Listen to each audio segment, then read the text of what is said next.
They'll blanket you in Wi-Fi and profit off the radiation. Congregation collecting the people for that Satan. I keeps it blazing, cause I can read between the lines. I ain't blind, we unwind what they're really saying. Genetically modify what you're tasting.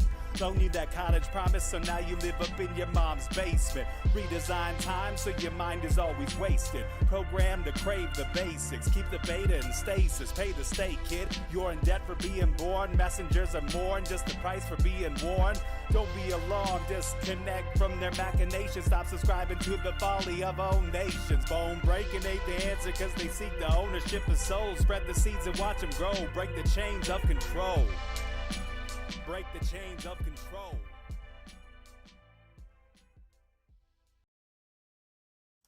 Sweet eternal balance of all that is good, true, and beautiful, friends. Tonight on Rogueways is my greatest pleasure to welcome back to the show a badass who owns my heart and holds space like the warrior Pena, with the spread to match, touching on every conspiracy, every symbolic rabbit hole, all the madness and chaos within the ordered time-space continuum, and every tidbit of modern hellholery you could imagine. The Vampire Slayer, the OG Shadow Band, the host of Project Chaney. Chaney, welcome back to Rogueways, and how are you doing tonight? Lindsay, I'm so good. I'm always excited to hang out with you. People are going to be like, who? I'm like, I don't know. It's someone Chaney likes in MMA, so. That's the only reason I know who she is. I actually love MMA, but I don't ever watch it anymore. So you're the only person in my sphere who's like sort of filling me in on what's going on. I find it to be the highest level of chess because every part of your body has to be involved with immediate consequences of pain. Yeah. And so if we weren't, if there was no referee in there, that high level of chess with just hand-to-hand combat at whatever your people offered and whatever teachers were the highest level of that with however I'm trained, if we would both be in there with this chess match that's happening at a record pace, it would really be it's your life technically would be on the line if there wasn't rules and a referee. So like put yourself in that primordial place of only one of us is leaving here feeding our family today. But then it's not primal at all. It's not a bar fight. Yeah. Guys are setting up stuff. That's the stuff that people don't think about with hand-to-hand combat is like, I could uppercut you 3 times just to get you to think on the next time that when you go to block that uppercut, I'm going to knee you to the body instead. Like when you see my arm go to give you the uppercut, you go to block. And so you crouch in right when I'm going to pull you down onto my knee. So I've set up that because I've watched your reaction every time to me landing this other shot that wasn't even my kill shot. So it's really the exact same way as chess. You move pieces around to get a reaction sometimes. That makes so much sense why so many MMA people end up being like, maybe they're not like full-fledged conspiracy theorists, right? But they're like in that realm because they think like that too. And they understand that like if someone's doing this and they want you to think a certain thing, like there's a reason for that. It's not just an accident. Unless, you know, sometimes people are just idiots or lucky, but it's pretty rare. It's like more often it's going to be this level of skill.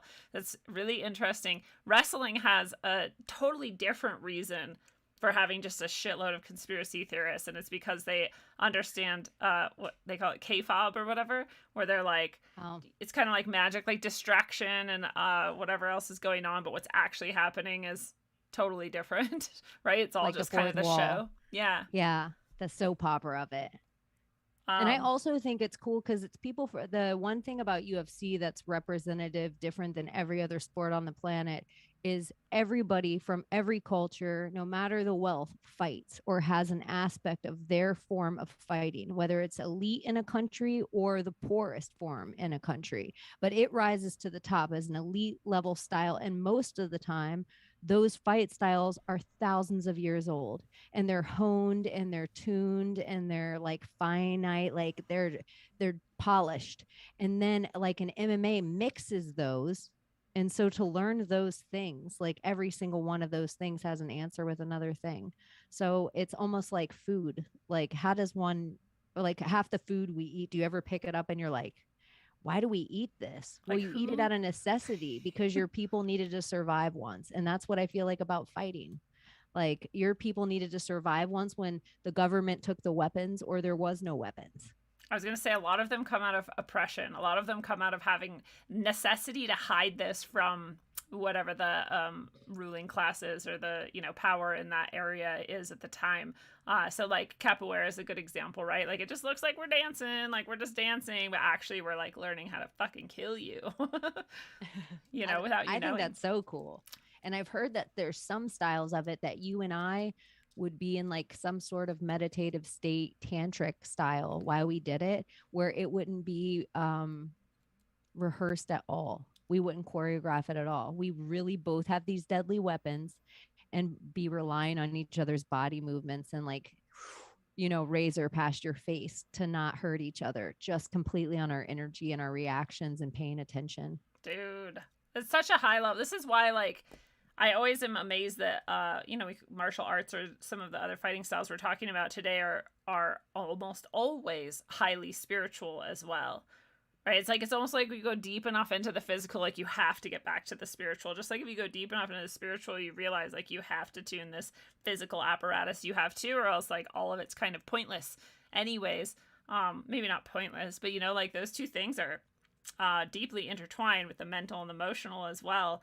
But it has to get to that point. I don't know of any fighting style that didn't, you know, somehow like integrate the spiritual openly so as well, which I think is so cool. You could go learn, hopefully there's places that still teach that way, right? This whatever fighting style, and like give you the actual spiritual side of it as well. I feel like you're on, in my spiritual awakening, one of the keys to it that I imagine is the same as fighting, and then also the same as like dancing, but probably the same as cooking, or probably the same as anything, discipline. Probably like you have to have some sort of spiritual discipline, and you have to like anything worth having is worth sacrificing your time to learn that thing. And so there is some form, I think, just knowing that, and that everything requires some form of discipline. I think that's what fighters must, I love that, understand. There's like this level to discipline too that we don't acknowledge that we have, and like it's sneaky, but I don't remember who said this, but I was just like, dude, yeah, that's so true. Like I've said it in different ways. Everyone knows it, but it just like struck me especially deeply this time, where they were like, you know, stop saying like, oh, I don't have time for that thing, or I would do that, but I just like can't figure out when or how. It's just too hard. Da, da, da. Just say, I'm choosing not to do that, because that's the only thing that's true about it, actually. Like when you say like, I don't have time, what you're saying is like, I am using my discipline in a different way, which might be a very disciplined way of sitting on a couch watching TV. I'm very disciplined about that, right? But I'm not disciplined about this other thing, because I'm choosing that. Like everything you're doing is actually a choice. You have discipline. You may just not be applying it towards certain things. You're applying it towards other things, or allowing something else to like apply it for you, maybe even. But you are making that choice. So it's a good way to like keep yourself from making excuses too, right? You can say like, someday I'm going to do that thing. Right now I'm not doing it. Like the noun, and like the discipline, not just being a practice, but also being like you having discipline, but then your practice being a discipline. Like being able to realize, like, do I owe my discipline a thing today to get better? Like, am I going to pay a little bit of my time toward that discipline? Yeah. It's like, it's more than just a noun or a verb. Yeah. I don't know. It is it's both. Interesting. I always forget it in that too. I always try to use that word. I'm like, oh yeah, in my subject area, but I'm like trying to use the word discipline, but it like never comes out. I could not even and it would be okay. You've paid time to something. You've been disciplined about learning your craft and learning your advice and learning your knowledge. It would be okay to call it a discipline. Yeah. In the same way that like medicine calls itself a practice, but like you're not practicing, you're disciplining. It's a stronger word, I think. And it makes more sense when we're talking about hopefully what's our passion, because that's the other thing, you know, with like, let's say for me, it's like reading and writing. From a very young age, I was just like voraciously reading everything I could, but I was not thinking of it like I need to get better at reading and I need to read more and like I need, you know, to be disciplined about this. I was just like, this is the fucking coolest thing in the universe. Like you can find out anything, you can go anywhere. Like it's amazing, and it's a little bit of an escape from a really horrifying reality as well. All of these things. So other people, and then people are like, oh, but how did you like teach yourself? Like, didn't it take a long time or something? And you're like, no, like if you just read enough, right? But whatever that is for each person too, and that doesn't make it not a discipline. This is sort of like the thing I was trying to say about the couch, which is like less acceptable to our minds perhaps, but it's like you still, just because you found it to be so fun that it didn't feel like work does not make it not a discipline. And you're an author, so it's a discipline to write a book. You can't just, that I'll you know admit. what? Whenever I have free time, I'll just throw a book together. Yeah. Like, you have to show up every day. You have to make a schedule for yourself. It's like any job, I guess, working for yourself. It's sometimes harder to not have a boss hold you accountable to showing up for yourself every day. Like when you teach yourself to show up for yourself every day, and the only one that's going to benefit from that is you.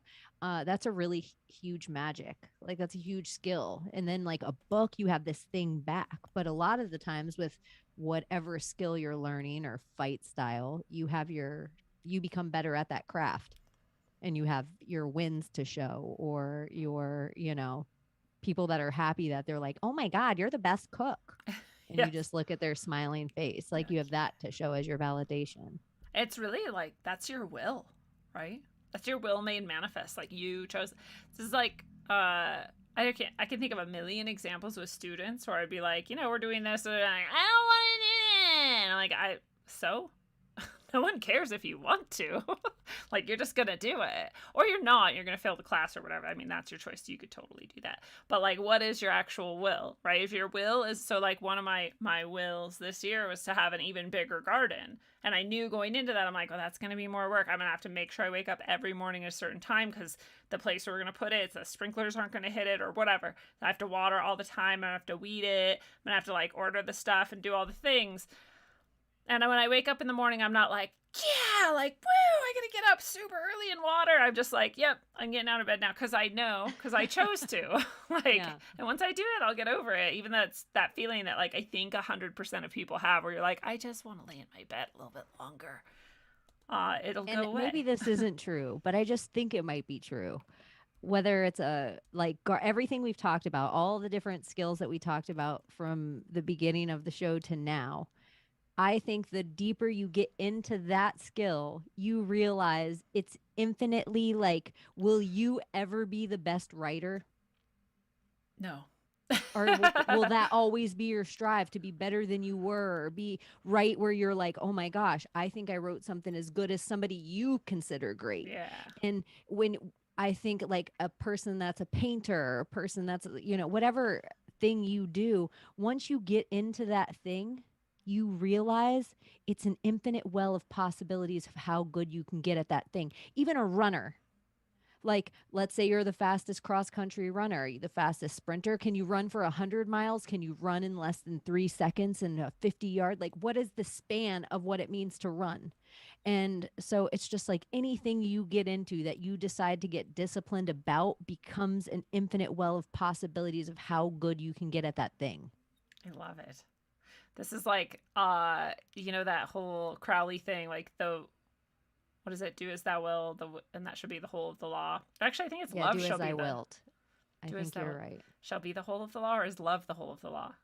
Well, whatever. Will's real important. But people are like, that's satanic and that's evil. Like, your will shouldn't really be like the primary thing, and it definitely shouldn't be the whole of the law, and you have to like have God's will instead, or you have to like temper your will with like the needs of others, or blah blah blah. But I just keep thinking about this, especially because it's in the Never-Ending Story, and I was rereading it again, of course. That's just like what I do. And there's this whole thing, spoiler alert, by the way, if you haven't read it, but Bastian does end up going to Fantastica and saving all of it. And part of how he rebuilds Fantastica, which was reduced to a grain of sand, is by making a bunch of wishes. But he can't just wish. You can't just say, I wish, 10 elephants were standing in front of me. It has to be like his heart fucking wishes that. Like his will, that is his will. You can't actually choose your will, right? You think maybe you can. You can't actually. I think this is what people describe depression too. They're like, I can't get out of bed, right? And we've all had that feeling like, I literally can't. I know I would rather be doing something else, but like, I cannot do this. Your will is not in it.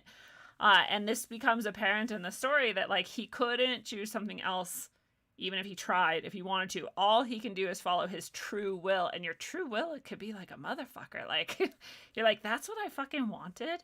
And I feel like this is part of why people don't believe that their life is actually like a product of their creation, because they're like, well, why was I with this piece of shit who is abusive and stuff, right? Like, why would I have chosen that? And it's like, because your actual will led you towards that. It's like at a deeper level than your consciousness, perhaps. You couldn't have changed it if you tried. That just is where you were and who you were, and so that is what you wished for, actually, and you got it. And it turned out it wasn't what you actually wanted, but you couldn't have known that, and you couldn't have therefore had your will shift unless you went straight through it. So I don't even think it's like a suggestion, the will, do as thou wilt. I think it's just like, that's a fucking law. Like, you're gonna do as you will. It's just, I almost like Aleister Crowley, even the demonization of so much. I know I went through my whole shadow work of Aleister Crowley, but so much of what he did, I think, like, you know, there was that billion whatever 0.47 lottery or whatever it ended up being that everybody won. And, you know, anyone who bought a ticket or daydreamed about the, you know, this compulsory tax, they all had their ideas of what they do. And Aleister Crowley was pretty much just a trust fund kid who maybe he went through a spiritual awakening, but he was like, I want to do psychedelics and I want to do them by the world's most famous things where all the stuff happens. And I want to fuck in those things. And I want to, but don't you think sex magic would be a real part of all of the stuff? Like, if your mind was in that place and you had the money to actually do the what ifs, like your list of what ifs, don't you think that would be some of it sometime? Would be this, and then some of it might be sexual with love, and some of it might be sex just for the action of sex. Like, what is this? As far as I've been calling it kinetic loosh lately, like the way we scroll our phone, it's like this treadmill idea of like, everybody talks about energetic all the time, but what little activity is the evil they taking from us from doing these things, like sitting at traffic lights? And I've talked to people with electric cars, and they say it's easier or harder to unplug and just fall into the flow state of driving inside their electric car. Oh, I can imagine. Even though the car drives itself, there's something that makes you ever present in it, like you're on a video game. The same way you'd have to be present the whole time you were playing a video game, different than your body just getting into this natural state of, like, you know, cutting corn. So I just, yeah, I don't know where I lost track, but yeah, I think the kinetic loosh. Yeah, we're being kinetically loosed to like take these, you know, tiny little fragments of energy and make our bodies do these things all the time. For what purpose? Like swiping left and swiping right. Like if I were a witch, I would swipe something, or would I swipe it? Doesn't it feel like an opposite energy? Yeah. And so it's interesting to me, these little apps or these little things scrolling up and scrolling down. Yeah. It just feels like these wishing this, and like you were saying, I wish stuff into place. But so yeah, the Aleister Crowley and the lottery thing. I think that some people would choose that path of like, I'm going to touch all these things. I'm going to do all this stuff. And would you get to a high enough level eventually that you were like, I'm going to write down what this means to me. Yeah. And Aleister Crowley stuff is so informative if you mix it, especially with like Manly P. Hall stuff. And then, you know, like if you find some religious books and mix it with the Bible, and then if you mix it with like Far East symbology, it like becomes a really interesting piece of the puzzle that I'm not as angry at because I've learned stuff from it now. And I can kind of like empathize with, like, if I were a trust fund kid and hit this same walk and have my same friends, what would we do? Like, would we go meditate around every monolith? Probably. And would I have the money to close it off so nobody else could go around it on specific days? Maybe. And we would know those days. So why didn't they? Yeah. Well, and it's interesting too, you know, people, so let's say like he goes in the category of like bad magic, Jack Parkinson's bad magic, like, and then like, I don't know, pick your favorite spiritual master and be like, good magic, right? Good job, good magic. Yeah. And then there's some who are like, I don't know, kind of like chaotic neutral magic, I guess. So there's this whole, but all of them practice sex magic. Like all of them. Every tradition has it encoded in it in various ways. All of them. So then I started like, okay. Why does it seem like so many things want you to have sex magic involved or like do sex magic or whatever? And I'm like, oh, it's because it actually is like this most creative energy you can have. The most creative energy you have access to in this physical place in a physical way. So you can call that into being, and you can create a human body with, you could create a fucking human being with it. Like that's a crazy ability you have. But you could also then create like anything else perhaps. But the difference between them all, like the good and the bad and the like neutral, is what you do, what the man specifically does with the orgasm. And that's it. So like the White Lodge, like the band retains never orgasms, gets right to the point of ejaculating and then just doesn't forever. And then the Black Lodge, everybody just comes everywhere in every hole all the time. Right? You're unleashing all of that into the world. It's a very different energy, right? One is like build yourself up and go within, and the other one is like fucking throw it out there. Like who knows what's it going to create? The people who are in the Black Lodge are also turning out to be the people who are like ripping portals open and inviting demons in or whatever, other intelligences in, aliens in, right? So it's like really interesting. And then the neutral ones are like, I don't know, I'm not really sure about it. Maybe they also come, but not always, but like with the right person at the right time on the right day or something. I'm not sure. The Red Lodge is like somewhere in the middle. Maybe somebody out there can tell me what their deal is, but that's fascinating to me too. They all have the sex magic. It's just what do you do with it? And it must be so important because look how important wombs are, obviously. But I've been if I learned it from you, I apologize. You specifically or anyone that might listen. I don't remember who told me this, but I know I learned it from somewhere in the last year of time, that the DNA of like not just both parents are in a child, but every sibling before that child.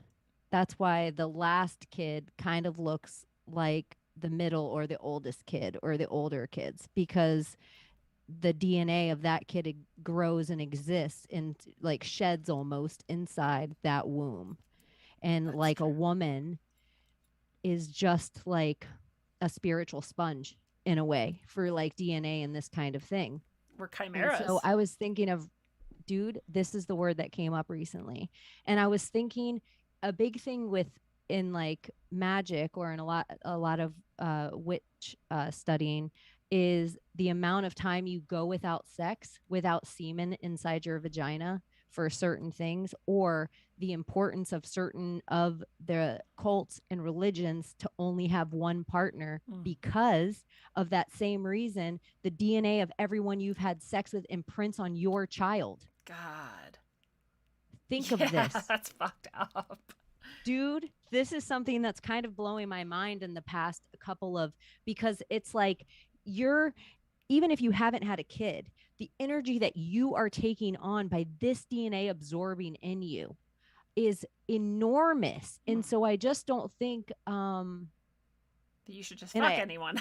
Yeah, I think there's other ways that I think men are in danger, but there's actual things that the womb becomes that's in danger longer than just the immediate, or just like I might end up with an itchy vagina, or I might end up pregnant. I think there is spiritual and repercussions that religions couldn't disclose everything to humans, just because either they rinse us away every few generations anyway, or we don't retain this kind of stuff. It's too big of an idea. It's a Google. Yeah. We're like, my brain doesn't work that high, Neil deGrasse. Whatever. Can I just have a bowl of rice or something? Like, shut up. Just feed me and I'll go away. Yeah, because we hear this all the time on the spiritual level. Like it's harder than to cut those cords, and like when you've merged with someone and whatever, it's like literally merging their DNAs in you. If science really tells you have 7 years, like every cell is to regenerate in your body, then that's exactly what a lot of these witch cults tell you too, is like, hey, everyone you hook up with, you got 7 years of riding with them. So it's like interesting, the 7-year period of time of like energetic imprinting on us, that you could just have a one night stand with somebody, and then your child 5 years later could be dealing with energetic repercussions of that. Dude. And that makes so much sense to me. It's weird that that DNA can persist, though, because, you know, because you're saying the 7-year thing with other people's, like with their sperm or whatever being deposited in you. But supposedly, when you're pregnant, even without knowing it, maybe you like got pregnant and then it just, even after like 2 days, like, you know, passed on, or you terminated it, or you gave birth, or whatever happened, no matter what happened, that DNA is in you forever. Like you're literally a chimera for the rest of your life. This is that. Why?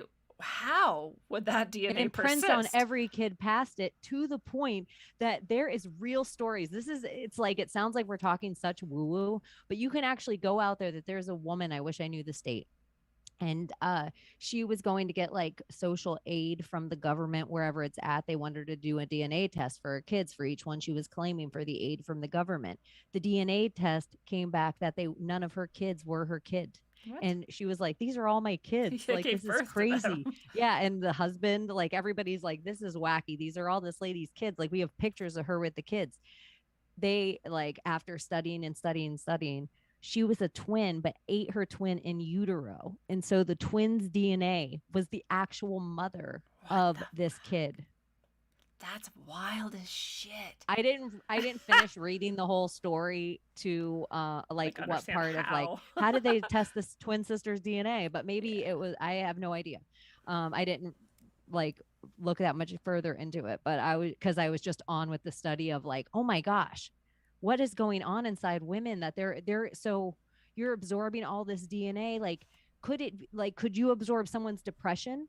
Could you absorb someone's generational trauma? Could you absorb their shadow work? Could you absorb, like, it's so much bigger than just an energy vampire. Even the small idea of incubus succubus, that you're being effed with by a, like, that's small potatoes compared to this. If this is actually happening and they kind of know it. And then if their spirits are involved with it, their alcohols and their drugs, like. Yeah, that is a great idea of how some people get attachments too. This is fascinating to me when I'm thinking about like the karmic energy that you know, because I knew, and I've been told also, that like I took on a lot of different people's karma, and I'm like, well, that's fucking sucks. Like, I had enough of my own, I think. Like, but whatever. I obviously chose to do that for some reason. But like, maybe this was part of how, right? Like, you know, get pregnant, have an abortion, but like that DNA somehow is like, I'm like taking on some of its shit for it or something, you know, or whatever. So maybe that's part of why some of these things happen. You know, we're talking about it in like a negative way, but like maybe there's a purpose to some of it at least, or I mean, there's a purpose to all of it, but maybe there's something. Everything happens for a reason. Yeah. And then the other thing I'm thinking is, why, as like an elite psychopathic fuck, would you, like the Habsburgs, right? Like, why would you be so focused on inbreeding? Is it because like this, like, you know, you understand that, and you're like, it's not just you're trying to keep your DNA pure, but your whole family line, for whatever sick, stupid, fucking pointless reason, you're trying to keep that pure as fuck for some reason. Like, and I get like how this could carry power. I get how it could carry wisdom, and you wouldn't want to degrade that, perhaps, you know. What if some of the people that are inbreeding, and it's inbreeding such a, like, I want to say ahead of time with my own moral code, is the craziest, grossest idea. Okay, let me like, yeah, I needed to do that. Right. But it's like, when we think of inbreeding and like, oh, what are these people in some like Blue Mountain place, like sleeping with their cousins, and they're inbreeding, which they're all probably eating bad ingredients, and they're just getting, you know, not educated, and they're just screwing each other to screw each other. Like this kind of thing where it like where it would be dumb begotten dumb more so than it would be a genetic mutation, because like we always think, oh, you can't inbreed because you'll have like retarded offspring somewhere, or they'll be missing chromosome. But what about if those people that are actually inbreeding that we know of that they show us that are inbreeding, they're just already dumb. So they're already having dumber kids. Like it's just a normal progression, where the elite are doing it all the time and we're not really even noticing because the ingredients are better. If the kids like, you know, like the Kennedy, the oldest, what the Kennedy sister, where it's like if they're a little off, we'll just send them away to a, you know, insane Vacation forever. asylum. Yeah, vacation forever. Fun. Even if you're stupid enough, maybe you do have fun. Maybe you're like, yay, it's another day of arts and crafts. Yeah, you're like, great, this is fantastic. Preschool forever. Speaking of, I guess that's what Ghislaine Maxwell is doing now, is just crafts and cooking. You know, because when you internationally traffic children your whole life, who knows how many, that's what should happen to you. You should go to a very cushy retreat for a little while, if you even go at all, if you even fucking exist. I don't if you even know. exist. Whatever's if you happening. are even real to begin with. Seriously. I question, you know, they're federal prisons, but they're federal prisons that exist in certain states. Why do they exist in certain states? For a reason. And then why move some prisoners to other places? And so, you know, then you have like places like Guantanamo Bay or military prisons. Like we have all these certain level of prisons that exist in our country that I would question, where did she get moved from into what jurisdictions? Like what's happening in the law of it all, because states are super important in this whole huge world chess game that's been happening over the last 5 years. Well, like jurisdiction is right, because of the states are very important because their jurisdiction, I am guessing, right? That's like the legally important thing going on that you're talking about right now. And that when you think about if jurisdiction is not necessarily physical either. Well, it's physical where you're going to have to put her and whatever. But like, what I'm trying to say is someone owns that bitch. And who owns her? And she is their jurisdiction, right? And they are powerful enough, I'm guessing, to say like, okay, well, she's ours. So if the law says she has to be like put somewhere, whatever, she's going here because we know that we also own that or have some control over it in that physical jurisdiction. And then we can also then just sneak her out because that's what we're going to. And we saw her in New York. Think of these next level things too. So we see her in New York. We see her stand trial in New York, I think under the attorney general there, where there were certain laws where we couldn't see her on camera. All the certain level laws, like the same reason we've never seen Anthony Weiner's laptop is because it was seized in New York. New York's fishy as shit. Yeah. We have the Cuomos there. We have Rudy Giuliani there. We have this crazy guy who's there now. It's like when you look into the depths of dirty New York. So to me, a curious puzzle piece in this is Florida. Yeah. Like all of a sudden you bring Florida into play. And Florida, I still think like, you know, as far as if there is a state doing it right, they're not doing it wrong.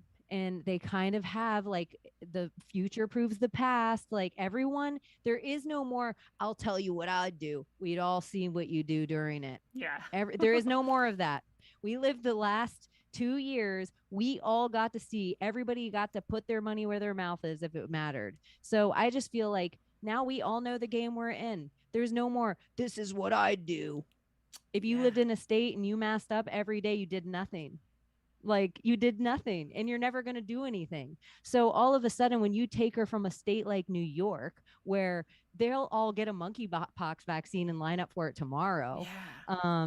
And like the mayor walking around, I'm not going to fill my cup of water, but I'm going to drink this water and tell you all to drink the tap water. Tap water. So it specifically said tap like 3 times. I was like, dude, what? And no one says that. People are just like, can I have some water? Give me the water. Turn on the water. No one's like, turn on the tap water and get me a cup of tap water. Like, what is that? Fucking shit was creepy.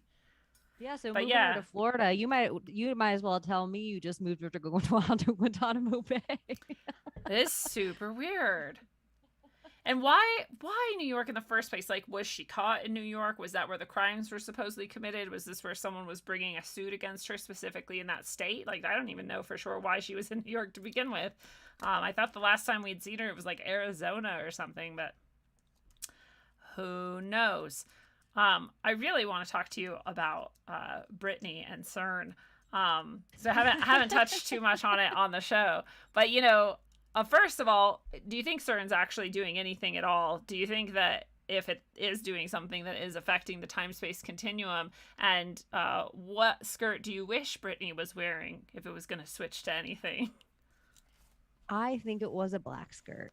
Oh, I'm like one of these people because I think their tartan is a tartan print, is a plaid, yeah. and it's political or religious. And so I would imagine if I were a marketer, I wouldn't want to put her in something that people were going to go, that's a Catholic girl and you shouldn't have her dancing like that, or that's Scottish family, blah, blah, blah, and you shouldn't have her dancing like that. So I would have blacked her skirt just so that she was a little more. But Avril Lavigne right after it, because plaid was also very punk rock. Yeah. If Britney plaid skirted, no punk rock girls would have leaned into that craze. It was because Avril plaid skirted. It was like it was like you plaid skirted with your Doc Martens. Yeah. And that was before either of them was even around. We were plaid skirting. And so I feel like the plaid skirt and the plaid pants and the suspender vibe, that was more punk rock, and it wasn't like the Catholic girl thing wasn't started with Britney. No. It's just everyone's memory that it is. Yeah. See, this is what I think most supposed Mandela effects are. One of two things. One, we actually have fucked up memories. Like, they suck. They suck. They're associative more than anything else. And so as soon as the association changes at all, even by suggestion in the moment, the memory changes. So if someone was like, was Britney wearing a plaid skirt in that video? You'd be like, yeah. I mean, because you're immediately right then would be seeing her in your mind in a plaid skirt. So, and it would fit. It was a similar style. So you could do that and you could change your whole memory. The other thing, we suck at memory. And also, it would be super, super easy for AI, especially the further we go, and nobody has records of shit. Nobody has originals of anything. And it would be really, really easy for AI to just update every single instance it finds on the entire internet. Somebody somewhere would have the other, but no one would care. No one would see it. People would be like, whatever, one person out of 10 million has that. Like, that's clearly not right. And that could also be happening. And it makes more sense to me that it would be that than it would be like an actual, fuck up in the time-space continuum that like only did that and didn't instead make Britney like a red-haired, way bigger boobs or like a fucked up ankle or something. I don't know, so like something else, just not just that. And my complete contrarian, I have Mandela effects that do affect me. Yeah. I have ones that I'm like, well, that's weird. And I have a memory like an elephant. That's weird.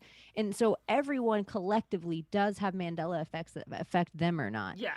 And I think if I were to time travel, I would I hate the idea of like, if you go back in time, you can't mess with anything because you'll affect the whole future. Isn't that the point? And isn't, to me, the second you're going to time travel, you're never coming home again. Once you change anything at all, the slightest bit, there's no going back to where you once were. Even if you pop in and pop back, you still wouldn't be in the same spot. You changed it. Yep. And I think you're like if there was factions of time travelers battling, we might change certain things in history so each other knew we were there. And so you would be like, what's the big deal of Berenstein? But I would say it is a big deal to take a steen and make it a stain. I would say that it's a very big deal to a certain religious group of people on the planet. So I think I'm curious on what people remember when they were born, where they live on the planet, and can our algorithm change on us and change back? Like you're saying, like the computer, it's easy for them to delete. They can steal 20 seconds from us a day and we'd never know it. If your power rolls at all or browns out, they can just, your clock's blinking, all your digital clocks are blinking, and now we reset everything to one clock. All over the world, we all use our what's my phone say the time is? Yeah. So they can totally steal our knowledge. They've done it throughout time. So I can see both sides of it. But I don't think it has to attach to CERN necessarily. Right. I totally, and maybe it does. I'm not opposed to it either. Like CERN being able to do who knows what. I've like, clearly I don't probably never going to know what CERN actually does, if it does anything at all, or whatever. But what, like, I've experienced multiple times timelines changing and shifting, and I think everybody probably has, even if they don't know it, and probably think of like this time where like, yeah, there was that time where I really thought this was the truth and supposedly it wasn't. My big one that I talk about is my blood type. I've found out that there's so many people who also have the same experience of like knowing for sure their blood type, for sure, because they like go, same with me, like gave blood all the time or whatever it might have been. And I was in the hospital a lot for my back and like a bunch of times there too. So for both reasons, I was very familiar with my blood, and then just different one day. And I was like, wait, when did that fucking happen? like it struck me, it blew my mind, but no one else knew my blood type. So no one else knew that this had changed. I had no ability to get confirmation about it, but it like was so deep within me that I knew this thing. It's very different from like, you know, whether or not it was Berenstein or Stain or whatever, because those are kind of like, how many times did you interact with that? But like, yeah, this is like my blood. When the fuck did that change? But it's not just that this has happened to so many people. Emily Moyer actually was the one, I was on her show, we were talking about this. Happened to her too. Happened to a bunch of other people. And all the people who have reported to her that it has changed, she's never said what her own blood has changed from, but 100% of them had the exact same change. And it's the same one I had. So that fucks me up. I'm like, what the fuck is that? Why would a bunch of people switch blood types? But like, if there's warring time travelers, which I used to be on this really big kick for the time traveling Templars, and that's actually their whole thing, is they're time travelers. I think this. You do too? Okay, yeah. I love this idea. I love time travel idea. There's some stories with them where you're like, well, how would that be true unless they could time travel? How would they fucking know? Or how would they have been in that right spot, like right then, unless they had foreknowledge from something like time traveling? But I don't remember where I was going with that. But I think it's fucking crazy what this whole blood group. Oh, yeah. I was going to say, if you have these factions of time travelers and they went back to change something significant that was a bloodline creator or something, I don't know, and then they like took that out of existence, like there's a whole bunch less people. I don't know though, why would we even still exist? You know how it's people think crazy. Sometimes they're like handled or gang stalked or black helicopters, these bad ideas.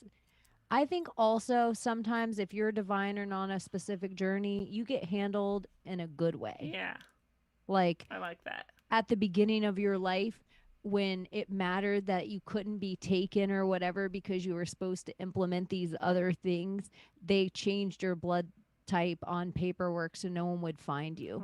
And now, almost like in that spy way of like you were a superhero, and so they changed it on paper. They had to sneak into the hospital and time travel and change it on paper every time so they wouldn't discover that you were one of the time travelers, because you had to have this normal life. Like your key was your innocence, you know, like all these real energetic things that, you know, like your belief matters. Like part of your innocence is super important. People, it's like even that yeah, I just think sometimes it just, people are handled and protected in a good way, that it's almost like the like the teenage movie where it's like, but I was a bet this whole time. Like, no, but I really fell in love with you. Yeah, we were just talking about that the other day. So it's like every like, what? You're CIA?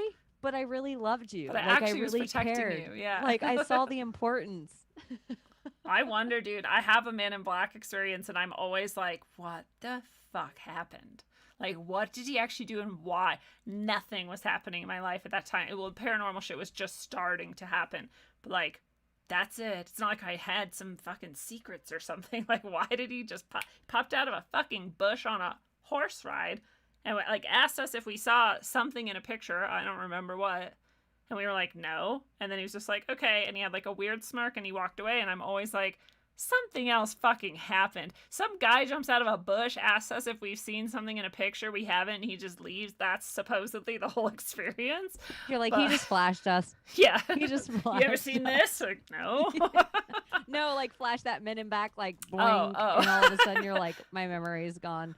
I thought you were like, yeah, Yeah, if he was that's like, all that "Hey, happens. ladies, look at this!" and jumped out of the bush. No, we've never seen that. We don't want to. It's actually funny you brought up gang stalking. At the very beginning, before we started, Tea Leaves was in the Rockfin chat asking if we've heard of gang stalking.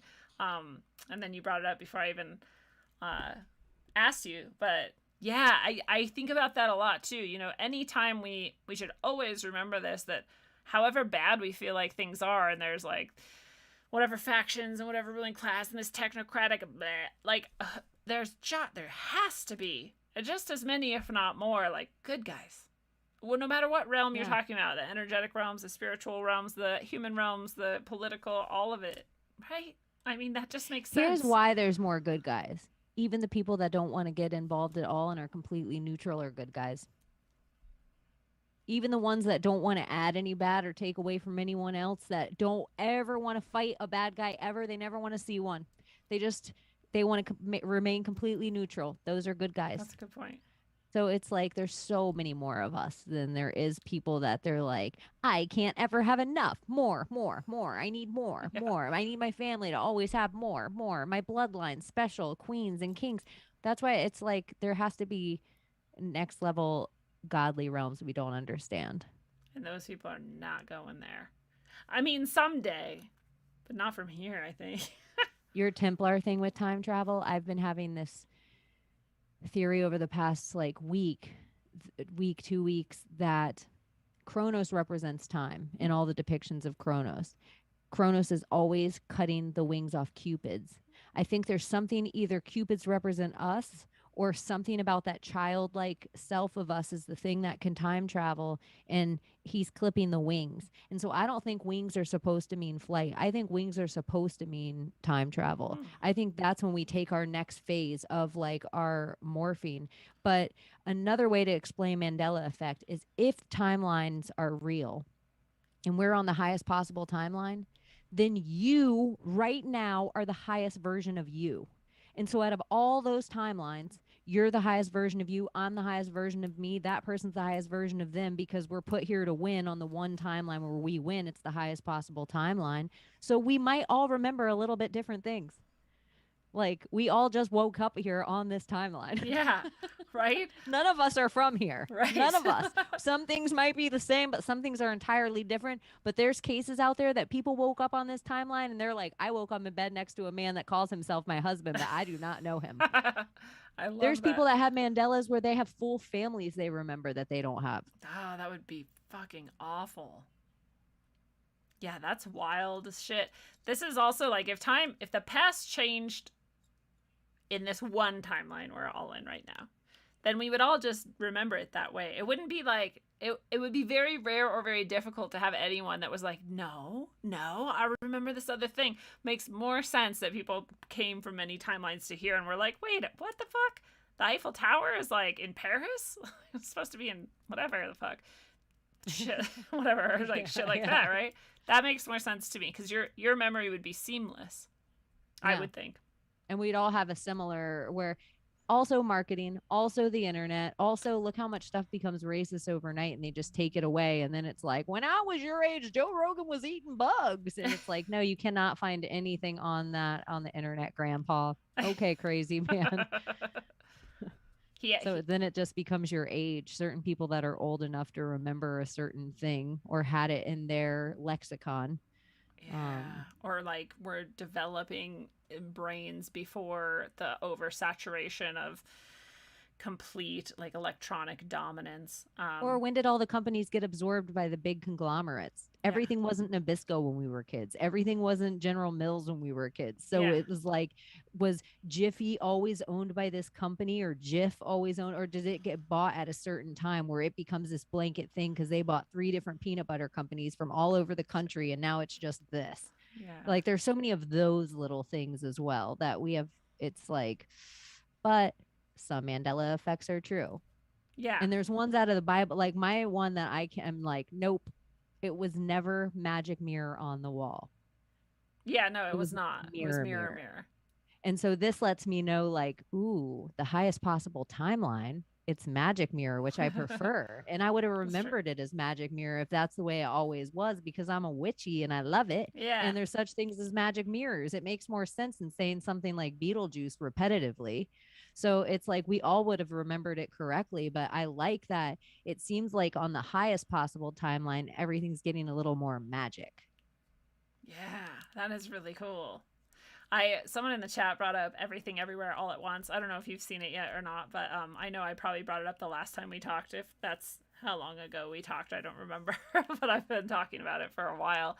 And I love that all of these, I shouldn't say all of them, but so many of the multiple timeline sort of interdimensional cruising things like come back to this central idea that like what's more important than anything is like what's in your heart. It actually comes back to the will thing, right? Like what do you truly will is going to be what's the strongest pull towards whatever it is, that timeline that you most were trying to get to, or the thing you were most trying to get to happen on the many timelines to converge or whatever. Like it always comes back to that too. It's really interesting. And the other thing that seems to be really frequent throughout them is this like letting go.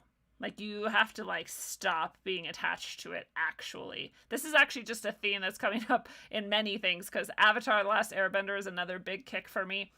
Also really important in this world, that you let go of everything, right? Not just like the bad and the trauma, and we're all working to let go of our trauma, but the good too, and the things that you like desperately love and like want to keep near you, like that too, right? Or have you seen Undone?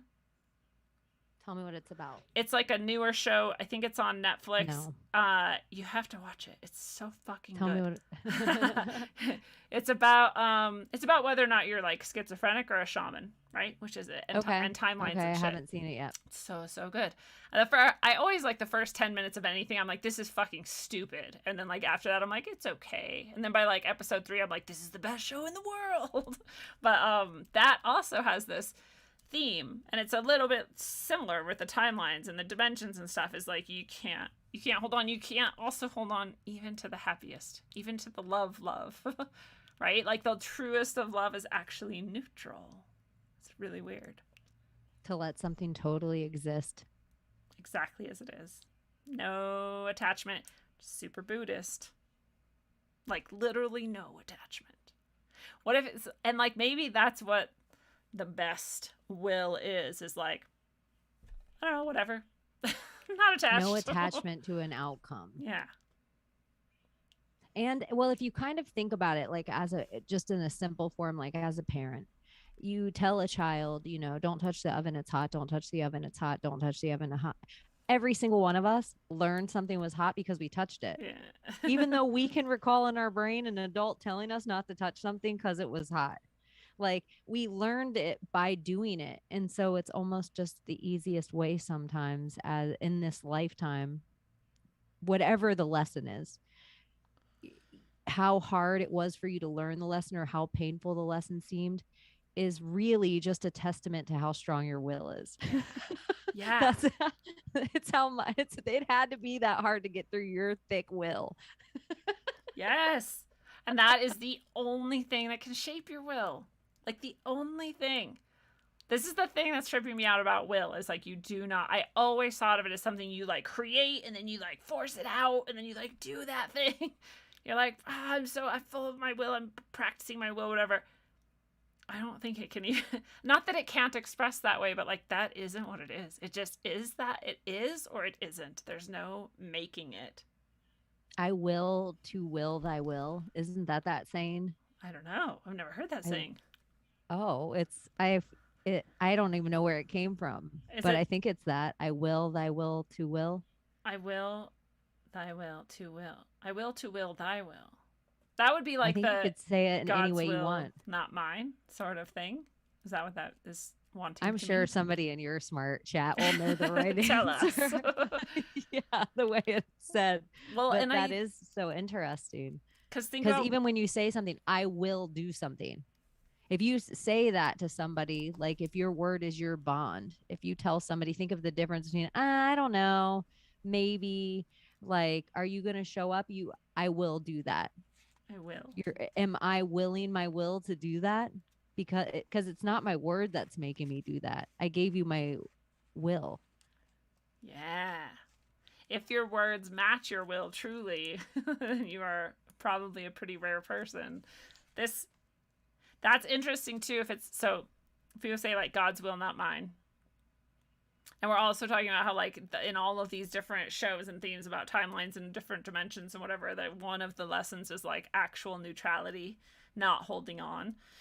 Then, but if you think about like if God exists in whatever form you call God or whatever, ideally at least God would be very neutral. God would be like, yeah, I mean, pedophile's gonna pedophile, like I'm not gonna stop them, that's their will, like they're gonna fucking learn that the stove is hot that way. Like, and I couldn't tell them anyways, so just let them go on their weird little journey. The whole time, by the way, that Bastion's going through Fantastica, you're like, you fucking idiot, like what the fuck is wrong with you? Like you hate Bastion like a lot. And it's, but like God can't be like that, or else nobody would get to just follow their will. So God has this like truly neutral thing. So if you're truly saying God's will, not mine, what you're really saying is like neutral will, no attachment, right? And I think it's part of the, when we look back at that, we're like, well, that's so I would have just learned the lesson in an easier way. I wish I didn't have to have the trauma to go along with it. But in everybody, they always think back of themselves with what they know now to the pure, quote unquote, pure them that happened before the damage. But I would say that somewhere, like there's something with the purity part where somewhere everybody needs to mourn their purity from where they're at right now. Mourn it, let it go. It's not there anymore. I think it's holding back people so much energetically from the pure them. So it's like they hate their dad for this, their mom for this, their exes for this, their friends for this, their government for this, their this for this. And what would have been if you guys took this away from me, because pure me would have been better me. Mourn it, let it go. It's never gonna be. Bury it, do a funeral for it, do a ritual for it. Whatever pure you was doesn't exist. Like it's, so there's this something with purity that people just, they're in depression because they mourn the pure them all the time. It's already dead. That you was already dead. It's dead. Like I realized it with myself with DMT, just like I wish I knew then what I know now before I ever take another heroic dose, that I'm going to give myself in part of my ritual mourning of the me I'm about to never come back to. In the same way as time traveling, like you're never coming back to here. Every time you have sex, you're never coming back to this. You ever let it go. After you have a baby, you're never coming back here. You get an animal, you have a new animal, you're never coming back to this. You love that animal. The more you love that thing, the less likely it is you're gonna come back here. I was so just, that you were saying that earlier, the love thing. Yeah, that's really, really cool. I love that idea. You're never, because what you can do if you really understand that is like even in any given moment you can also realize that like right now nothing especially different is happening, but I'm never going back to what I just was 2 seconds ago either. So like whether something you've determined is horrible or you experience as painful or negative, or something you experience as fantastically wonderful or something you experience as neutral, they're actually all the same. Right? They're all, you're not coming back to any of those things. Not coming back. I love that. Just get used to it. I love that. Mourn your purity. We need to make that a t-shirt. People be Change like, what? doesn't happen slow. I hear people be the glacial pace idea of Pangea. Change always happens instantly. Always 100% of the time. 1 second it's a 0, the next second it's a 1. There isn't an in between. That's really true. I love the it's a Modest Mouse line, and he says, the years go fast and the days go so slow. And I'm like, God, it's so fucking true. Like each day you're like, la la la. I don't know, some days go fast or whatever, but some days you're just like, Jesus Christ, like what the fuck? And then like all of a sudden it's 3 years later and you're like, whoa, like what? How did that I don't know happen? any Modest Mouse song names, but just you saying that lyric, and I could be 100% wrong, but in my head, the thing that kept playing was that one that's like, here you come, din, din, din, din, din, din, din, din. Here they come. It's not that one, but I like it. It's not that one at all. But even that lyric played in my head perfectly to the song. I love Modest Mouse like way too much. I do too. Next Yeah. time we hang out, we should both wear Modest Mouse t-shirts. Yes. I love that the picture of one of his albums is just like his shitty, like poorly taken picture from his apartment in Seattle. It's just like fucked up. I don't know. It's awesome. But Okay, here's a question I'll ask you about Modest Mouse because you're spiritually advanced in a way. Do you still listen to it and find new lyrics that you're like, damn, this motherfucker was on one? Yeah, I just actually had that experience because I didn't actually listen to it for like 5 years somehow because I just do that. I just suck at listening to music. Like it's never a part of my life. Like other people have to like force it on me, and I'm like, oh yeah, music is cool. It's very strange, I know.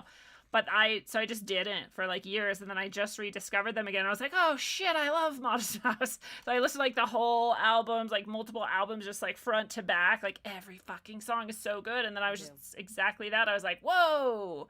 Every song so good, or is there a Modest Mouse that you stopped at, or do you still Modest Mouse? There's some of the earliest shit I'm like, oh yeah, I'm just kind of over that, like just noise, just discordant noise shit. Like I'm not as into it, but especially the later albums I still can do because they're more melodical. But I also love his shit from what's the other? Oh god, Ugly Casanova, and there's one more.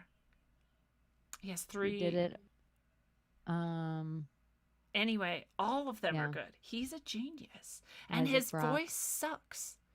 Like, his musical prowess is amazing, and his voice is not good, and it's great. Like, it's so good. It's so not good that it's good. It's so weird and synchronistic. I haven't listened to Modest Mouse in forever. And one of my friends who I know never listened to Modest Mouse, ever even heard of him, I just randomly sent her a Modest Mouse song this week. Oh, wow. And then I was on a podcast like 2 weeks ago that he randomly released this week. In the intro of it, he used the Gravity Rides Everything, which is the song I sent to this person earlier in the week. And so the fact that it's coming up now, Weird. I'm like, I also told a story without attaching a name to it earlier this week because I was a bartender for a period of time, and random celebrities or musicians, like I've met a lot of people that I didn't know who they were. So your interaction with a person when you don't get idolize them is a lot different. And a lot of the times if somebody's considered an idol and you aren't an idol idolizing them, it puts you on this equal playing field that they usually warm up to. And he came and was a customer in my bar one day, and this is so nerdy. I had a Modest Mouse shirt on, and I actually recognized him. I did know who he was. I wouldn't. And I'm like, I don't know what he looks like. I was like, this is the nerdiest thing in the whole world. And so and so I had like some kind of like 70s vintage sweater that I ended up having to put on and zip up, which I didn't have to. I was just like, I'm going to be a cool kid hipster and not let this guy know I have a shirt on. But he got hiccups. And so he was like so annoyed with these hiccups that he couldn't get rid of. And I just happened to know a hiccup trick that actually works. Everyone says they know a hiccup trick, but I'm an old bartender. So I was like, and he said this, it never works. And so my trick got rid of his hiccups. And so that story came up this week, and I didn't attach Isaac Brock to it. And it's been such a Modest Mouse week now. I have to tell the story and say, I got rid of Isaac Brock's hiccup ones. That's fucking awesome. I love it. Everything about this conversation has been super synchronistic, actually. You brought up the time thing, and one of my questions I was going to ask, because just earlier today I was in this room where I'm at right now, and my computer said whatever time, and then I walked to the kitchen and our stove said like a totally different time, and I realized, how the fuck would I even know like which one of them is right? Because like nobody knows anything, right? And then the clock could also, and then right after that someone said to me, or no, it was something I saw on a random video or something. There's the title of it said like, the earth is speeding up. We're losing like 5 seconds a day and no one knows why. And I was like, well, so like, how would anyone know then? Or like, what? So this whole like time thing. And then you said something about like our clocks could just change and like no one would know. And I'm like, exactly. Like nobody fucking knows what time it is. But I've always, my whole life, had this uncanny ability to look up at the sun. I know that that's not that weird. But like look at the sun and be like, okay, it's about 2 o'clock, or it's like 2:15. And I'm always within like 10 minutes or whatever, which again, I don't think it's that weird. But I'm like, well, we do know the time. There is actually time, and we can know it. We have these markers that are universal, like the sun and the moon. But it's just so interesting that you brought that up. Another thing, I feel like well, you go ahead. the stick in the ground. That was like a tool, like the first tool of a sundial. Like, how old is the sundial? Somebody needs to test. Will someone test the sundial? There's a sundial in Coral Castle that is more intense than just that. It like also has the minutes. I want to say there's something else it has too, like maybe the months, and it's always accurate, like 100% of the time. That fucking guy was a genius. But thank you, Mark, for the tip. And Mark says Modest Mouse inspires me to play the music. The guy you're talking about is Isaac Brock. Oh yeah, I think he wrote that before we said that. And the song we were talking about was Brain Cook's Heart. Brain Cook's Heart is one of my favorite songs. Oh, there it is. I know the songs are so crazy too, but look at the title of that song right now. Brain Cook's Heart. That guy is next level. Yeah. It's almost like whatever drugs he went on, and a lot like he was only put here to instrument these lyrics that seem so simple but are so deep. I'm gonna say Johnny is exactly the same. Like Johnny's lyrics are fucking insane. There's like 4 layers of meaning to like every line that he writes, and then shit will like refer back to other things in it. It's like this giant, I could never do that, you know? Like we were talking about how I'm a writer, Layered. like not that kind of writer. Not even a little bit. Clever keys. I think people like that are so depressed because they're like constantly saying things that like no one fucking understands. Like, you know, like Johnny will say something and I'll be like, haha. And then like an hour later, I'm like, oh shit, like you meant blah, blah. He's like, yeah. I'm like, I didn't fucking even think about that. Like, I didn't even take it from what you said. That's what you meant. You live in a whole different existence. Yeah. Where you're like, I know that's what I said. Like, you're how almost sad lonely. by it, or that's what I meant. That's what I feel like when I listen to Modest Mouse. I'm like, you're so lonely because like no one's on your level. Well, I know. Think of how long we've been listening to those albums to still find new things. And that guy wrote them like 25 years ago when he was like 21. And he's probably like, no one even fucking is ever going to get it. It's not even that hard, guys. The other synchronicity that's been following me this week is parallax. I don't even know what that means. But like 20 times I've heard it, twice today. And I'm like, what is fucking parallax? I don't know what that means either, but I was just sitting yesterday on my couch thinking of this memory of how my grandfather, who was a 32nd degree Mason, he was sitting with my brother on his lap, like to my right. I was sitting on a stoop, kind of like I am now, but I had to play with something else because he was teaching him something like drawing geometry on a paper that men passed on to men. You know, it's Masonic. And my brother's 2 years younger than me. And I would like eavesdrop because I just want to absorb everything with knowledge. And for some reason, I remember in a couple of his lessons, he would always start everything with parallel lines. And he's like, these are parallel lines. These are parallel lines. And so I always like every once in a while, it just haunts me. What was grandpa teaching him? Like, what was the start that always was parallel lines? Was it time? Was it Solomon's temple he was drawing? Like, what are the things with the parallel lines? So the fact that you're saying parallax, and I didn't say that at all out loud this week. It's the parallel lines, Granddad. Parallel lines never touch. They never unite. And somebody on the Spiders said something about parallel lines last night, and I was just thinking about it in my head, and I'm like, I'm not going to bring up the synchronicity. But they said something about the parallel lines. But they said almost parallel lines, but they never intersect. And I'm like, if they never intersect, they're parallel. Yeah, that is in my head. But I was like, not stopping there. It's the only way it works without ever intersecting. Oh, the only thing. So, and it made me wonder of how, with time travel and with ritual, and how it might be more important that other people are involved, but maybe it would be just as important in a way that your vessel doesn't vaporize in time travel, but you could be a vessel that allowed a time traveler to come into you. So if you were a Mason of a certain level, is one of the ways of getting forward that you're a body for a certain period of time for this other entity that may step in, because magic does have walk-ins. Yeah. And why are they always demonic? Like that same way we're talking about being handled low or handled high. Why are they always demonic walk-ins? What about if it's people that actually want to better us? And so the highest version of me, like when I had my quote unquote breakdown, in my life, like my spiritual mental breakdown where everything was changing in the new world order. And I'm like, oh my gosh, what is happening? That was really just me on the highest possible timeline, really just absorbing it for the first time. Like, holy shit, I'm here. I'm here now. Now what? Like, where do I, but it would be like that for all of us if we quantumly traveled into this timeline. You'd get to a point of your realization that might ball you up in your bedroom where you're crying for a day and you don't know why. And you're telling your friends, I don't know what's wrong with me. Maybe you just time traveled. Yeah, maybe it's a bit much for you right now. Well, I remember someone who I love was telling me about having, whatever they call COVID, and was saying like it was so crazy. And this person is not anywhere in like really that connected to this world that we're all in here together right now. Like this whole conspiracy magic, like whatever. This person is normal. They're pretty normal, right? And they kind of are into some pop conspiracies, but it's like, more MK Ultra stuff than anything else.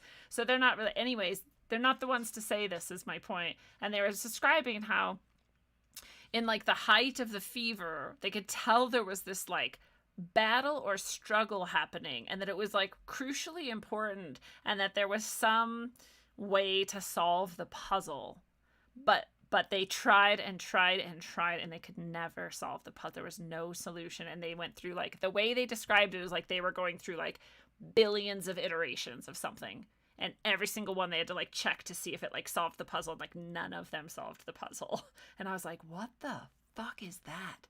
It's like kind of the opposite of what you're just describing, where you like, maybe you did solve the puzzle in that, but you're like crying because it was so fucking crazy that you like found the one thing that solved the puzzle, and now you're there, but you also can't express it or understand it. Right? But this is like the opposite. Better. Like you didn't solve the puzzle. So I got like worried. I'm like, what if they're like stuck somewhere? Like, I hope they solve the puzzle. There has to be a solution to the puzzle. Or what about if that was like your actual body healing, and so it was doing all these different reiterations for the one thing that was the tipping point that you were better, and you woke up that day and you're like, I can get out of bed. I need to go sit in the sun. I can do things today. I can breathe. Like my body survived that. Yeah, I like that thought way better. You did solve the puzzle. You're here. Yeah, you solved it. You're here. Yeah. Right now. You have the knowledge, and it will come to you when you need it. Yes. I also love this parallel lines thing. Like they never touch. But I'm like, well, maybe there's a way to make them touch, and that's like crucial. Like we have to find the way to make the timelines like merge. Right? Yeah. I don't know. Or maybe they're coming together in that kind of, sometimes I have the idea of like people talk about past lives and everyone was Joan of Arc in a former life. Yeah. And everyone debates about that's why it's not true. And I'm like, well, what about if it took a really huge energy to make Joan of Arc Joan of Arc? Like, what if that energy, it's more powerful fractile than it is in one body in one lifetime? Like it needs to be spread out because you don't need that much Joan of Arc energy in one place anymore. Now you need it to be spread with some Gandhi energy over there, and you need it to be spread with some Buddhist energy over there, whatever other energies that people were in past lives that everyone's like, oh, really? Everyone's Julius Caesar? Maybe it might have taken a lot to be Julius Caesar. True. Maybe. And maybe you maybe this is kind of more like a simulation type thing, and you do drop in to have like the Lindsay experience, right? This is the Lindsay experience. You want to have the Lindsay experience? Like, cool, you're Lindsay right now. But like, as soon as you're done, like someone else gets to play the Lindsay experience. Like, you want to play Julius Caesar? Like, go play Julius Caesar. So see how that was. Maybe you can do that. Maybe it's just like like on the highest possible timeline, a little like, whatever these maybe like the one thing we always got wrong with the archangel that we built for this timeline is we need a little Napoleon in that. We needed a little like sprinkle it with a little bit of this like, Trump. We needed a little dash of this. Like maybe that's what like we're the mixture of all the things. Like we're the highest possible alchemic mixture inside our little beaker. Yeah. Like whatever it is to make Chaney and whatever it is to make Lindsay, I am the avatar and vessel that is the only one that could handle this energy. You are the only one that can handle that. The best possible. That like really, it gives you some pride. I think about this too when I think about my ancestors. I'm like, I know some people do the opposite and they're like, all my ancestors are like watching me right now, and I just like fucked this whole thing up, or I like cried for a whole day or whatever, like whatever the shit, that sucks. Like they're probably like, dude, I could build houses, I could fucking do this and look at you. But I think it's the opposite. I think they're like, fuck yeah, that shit's still going. You're here, you're doing a great job. Like, look at the fucking world around you and you're still here and still going. Like, I think they're so excited and proud of like all of us, no matter what you think. My ancestors are like, what? Women can speak on a microphone? True. People care? The tits are talking. Yeah. Look at the chickens are out of the coop at night. Let's shut these broads up before they cause another recession. Why are they showing their shoulders? They both better be in plaid skirts if I have anything to do about it. Oh, maybe we're more disappointing than we know. No, I think it's like, and this is in my little American pride. We are the only women, and people can pull up what they can find one sentence in a history book somewhere. We are the biggest mouth women that have ever gotten to exist on the history of the planet because we're American women. And I think it has something to do with the guns. Like the more guns there is, the more we can open our big traps. And we might have the wrong ideas, but you know what? It's the first time in history that we're allowed to share our ideas. And it doesn't mean you have to wrap it in feminism to understand how great it is. And it doesn't mean a beard can have a baby. And it should be up to women to be like, women are awesome and wombs are awesome and moms are rad. And this is all stuff we're allowed to say. And we're allowed to have opinions about bullshit things and be wrong and change our mind in the same way that guys have done forever. And we're at the table now and we're funny and we're smart and we're all the things. And that's never existed anywhere else before. That's pretty and if you don't awesome. like where you're at, you have 49 other options. That's never true. existed before either. So that's what I would say. It's pretty cool. Thanks, Pam Anderson. Yes. That's what I would say. And I'm going to pull out my Nicki Minaj flag. It's true. We have like way less pressure to do anything now than we ever have that we know of. Like you said, sure, there's examples here and there. And maybe there's many times where women were even like the top or something. I don't know. But not like this. And we have that freedom. Someone said today, somewhere on Twitter, maybe it was you, I don't know, but they said there's only like, I don't know how many, only 214,000 or something women in the United States have guns. That's a way too low of a number. And I was like, that is a low number. Me. That is a low number. If that's how many, let me say this, registered guns. True. That's true. But even then, what would it be like? 400,000 maybe, right? So then that's abysmal, actually. I actually think most women that I know have guns got it passed to them from somebody that loves them. So I would say most of the guns that women have aren't registered. I love that. I love that thought. I want to hold on to that. Wait, it seems like a pappy thing, a daddy thing. Like it seems like that divine masculine energy that you take your daughter to the backyard, you show her how to shoot and to protect herself against an invading federal government, and then you let her take it. Yeah. I feel like I would have gotten that from my dad had he lived longer. And then when he died, everyone stole all his guns, which was very sad and horrifying. But I mean, if I was a criminal and living in his house, which is what was happening at the time, I also would have taken some guns, knowing that he like went to the hospital to die. But it's rude to me because I would have had one of my dad's guns, which would be rad. Therefore, I didn't have any guns, and no one in my family had guns or has guns. I'm the only one that has guns. Which is crazy to me. Like I like broke with family tradition, except for him, to go back to having guns. I think he'd be proud. Yeah, it's good. Everybody should know how to use one. It's the same as using an axe. Yes. You should know how to use a gun. Actually, it's all about the swing, right? It's the arc. It's like the movement. It's way more important. Let the weight of the axe work. That's everything. Most tools, let the weight of the tool do the job. Yeah. Like a hammer, an axe, a knife even. If you don't have to push things, you can let the serrade, and even like the cleanest slice has tiny little serrade.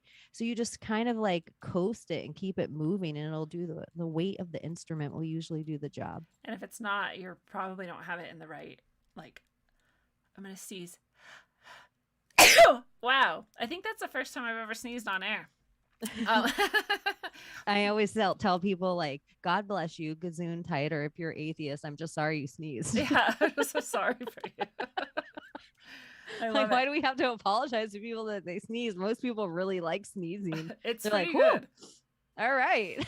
When I don't sneeze, I'm like pretty pissed off. I'm like, oh god damn it. Like get it out. I really I have to admit, I almost went to church today. I don't go to church, but I do sometimes because I like the atmosphere. I like the singing, I like happy people. I like that everyone is excited to see you and wants to like shake your hand. Like I think it's neat.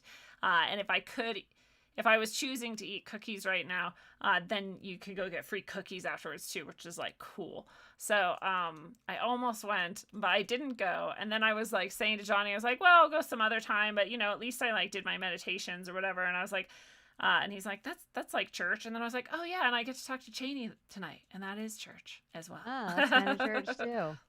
Yeah, I think fellowship's really important. Gathering and communing. That's all part of our First Amendment. That's why the guns are so important as well, to protect that, because that's what they want to get rid of. Humans need to be around other humans. Yep. They need to share ideas and share food and share love and hugs. Like, and this it's all important. This is why I chose the one that I was going to go to. Is it's in a Tartaria like building, and like it's like 150 years old that they started worshiping there. Who knows how old the actual building really is. And they had these like 4 tenets. I don't know, everyone out there might know Baptist shit. I don't know anything about Baptist, but I was like reading about it to see like if it's a creepy church, I don't want to go. I want to go to a happy church. And so they never shut down, they never stopped meeting, they didn't enforce masks, and they have like these, they're basically, their whole thing is like freedom. They're like, you're free, you have your relationship with God, you're free to interpret the Bible however you want, you have any political affiliation, we don't care. We're just like here to just be together and be people who like Jesus in the Bible or whatever, and however they said it, you know. And I was like, that's fucking awesome. I don't know, I guess Baptists are cool. I never knew. maybe That's they're not cool. I'm sure there's people out there who are like, fuck Baptists, they're pieces of shit. But I thought it was neat. I think it's interesting that the Catholics take this hierarchy and responsibility and use the word Christians all the time. I always think that's interesting. Like what the Catholic Church, like in the hierarchy of Christianity, where does the Catholic Church stand? Different than the Baptists, different than the Mormons, different than it's like the Catholic Church seems to have this like, you know, something Monopoly. like monopoly. That's the perfect word of like Jesus or the cross or of these, you know, the Bible, where the Bible's printed, what's in the Bible, who's a saint. Which also the saint thinks so weird because Santeria is Saint Teria. You're just doing these practices like different voodoo and hoodoo. You call on different deities to do these things for you. That's at Santeria. You're doing that with a saint, and then you give the saint thing. Yeah. So it's like it's just that they're Catholic saints that you're doing it to specifically, that are working with you in this kind of way. And, you know, like, it's just the amount of magics that go on in different religions all over is crazy to me, that it's just not honored. It's not talked about at all. And it's all called black. Like it's all dark. Yeah. It's also interesting that from the other side, like when you look at Catholic Church is like the worst, right? You're like, oh, the Pope and child raping and like the control of history and the fucking, you know, oh God, what's it called when they like went after everyone and killed them and tortured them? You know what I'm talking about. The Crusades? Yeah, the Crusades. Thank you. Or no, shit. The other one, the opposite of the Crusades, the Holocaust. Yeah, the Holocaust of the witches. I don't remember what it's called at the moment somehow, but that shit, you know, what's my point? Oh, so if it wasn't so awful, you could see how it could be good. So hear me out. I have the same idea about Lucifer and Saturn. If you had like Santa Maria, like all these traditions, you do call on. I don't know a tradition where you don't call on someone or something that's like a saint or a Buddha or an angel or whatever, and like ask them for things or work with them in some way. But it would be nice if you knew which ones were like safe, or which ones had actually the best interest of love or humanity or whatever it is you're after in mind. So, and you didn't have to go through it and find out like a poster of mushrooms. Yeah. Like if I had this one Yes. gets you high and this one Right. tastes good with steak. So you want that. So you're like, it is actually cool to have an authority. This one will kill your family members. Like, Yeah. here's what mushrooms look like. It would be Yes. nice if they did that. These Yeah, with saints, names. good. Trust them. These ones, Yeah. maybe not. They're like kind of wild or whatever. So that I can appreciate that. But you know, I don't want to always have to touch the stove to see like if it's hot or not. I'd like just an indicator that I can trust that says whether it's hot or not. I get that doing it yourself is probably ideal, but so the idea of a Catholic church that would go and find out, like, is this person a saint or not? Like, did they actually perform miracles? Can we trust them? Are they aligned with Jesus or heaven or whatever it is you're into? Or whatever the church is called also has a bone of that saint in that church somewhere. Yeah. And then you actually are communing with their level. energy. Well, they do have that shit. They have like John the Baptist's skull in a fucking box that they like talk to it and shit. Like they're into nothing they're doing is different than what we call demon worshiping and shit. But anyways, Saturn is the same, right? Okay. You go. Here's one. If just because I like to philosophize about everything, I like to be a contrarian. I like to say what if, because all the truth as we have written is wrong. And there seems to be some other things that we take part in from the days of our week to Christmas that seem like really big things that have more of a hold on us than are getting credit, but we're never talking about those things, which would be the smartest way to hide your power, is to never put ahead of your church, never put ahead of the church anywhere. So no one could ever come for it, but put your symbolism everywhere. So what if the pagans and the Protestants, let's say, were a whole bunch of pedophiles, and the pagans were doing rituals and killing people all the time, and both these things were going down? And what if the Catholic Church actually came in, destroys 90% of this shit, and now 10% of it remain because there's still Protestants and pagans all up in the Catholic Church? And some of the symbolism that used to be the bad Catholic symbolism, they've cleaned it up. They've put the snake head. Because that would be the knowledge. Like, I'm the snake head. I'm the knowledge, giving you the knowledge. Do you want to bite the knowledge? I don't know. Here's the spiritual knowledge too. So let's say the Catholic Church is the cleaned up version of what used to be so much worse. So when we think of it, of like, look at this, like me seeing the Pope in the, like, where I'm like, oh, this demon. But what if the Catholic Church is the cleanest version of what existed, and we're only seeing 10% of what used to exist? Dude, that's fucking wild. I love that. I love that. That's the type of shit that I like love, and then other people will be like, you don't know what happened to Native people. Pagans would never kill someone. Well, I guess I do. I get what supposedly happened, and now I'm thinking. It's called thinking. Like, I know I'm not trying to make anyone mad. I just see every day of our week is named after a certain deity. Yeah. Our tree is not a Christian tree, and nor is it a Catholic tree. So it is giving representation because it's so important for the Catholics to have mass at this time. There's other things I see going on that I'm like, I firmly believe that Princess Diana was just a womb from the Winston Spencer, the Churchill Spencer family, and him and the Queen of England had a deal. And that's why the Prince Charles had to break it off with Camilla back when, because he needed to impregnate the Churchill family lineage, because the Spencer Churchills had to go on. It was like an agreement. And so I think these agreements happen in Hollywood. I think they happen in political dynasties. I think they happen with big, huge businessmen and billionaires' kids. I think these arrangements, that arranged marriages, are happening all the time around us. And so there was a point of it with what it attached to the original thing we were talking about, but I totally that Catholic forgot. would like maybe subsume some of these things, and like now they're this. It's still carrying it forward, but it's in like a slightly different package. Yeah, you know, because there's something to the longevity of a morphogenetic field. So instead of just starting with something brand new, if you like latch into or like subsume something that's been going for a long time, you have a lot of fucking energy behind you. Yeah, and if you can creep in with their symbolism and words and take away the stuff and just change little things that no one notices, like the weaving spiders, were talking about the power of the word is, which my friends that are attorneys always say legalese is in the small words you don't pay attention to. And so even us speed reading, we're taught not to pay attention to those words. When you speed read, you don't pay attention to all the words. The be verb, to be, and those are the ones that matter. That's fascinating. It's the Inquisition. The will. That word will in there. Like, think of your last will and testament. Your last will. Yeah, wouldn't that keep you here a bit? Your will is literally still going here. Wouldn't you be attracted back to it? Maybe we shouldn't have a will. We should be like, I don't know, do whatever the fuck happens to shit. Like, it's none of my business. I'm gone. Sometimes I wonder if statues keep imprison your being. Every time, if somebody thinks of you, if time and space don't matter, if somebody thinks of you, do you exist? Like if the tree falls in the forest, do you bring someone back from wherever they're from and whatever dreamlike place every time you think of them on a lower plane? Like, do you bring them back to this, like, oh, I'm feeling so sludgy today because somebody's thinking about you on level 1 or level 2 of the game.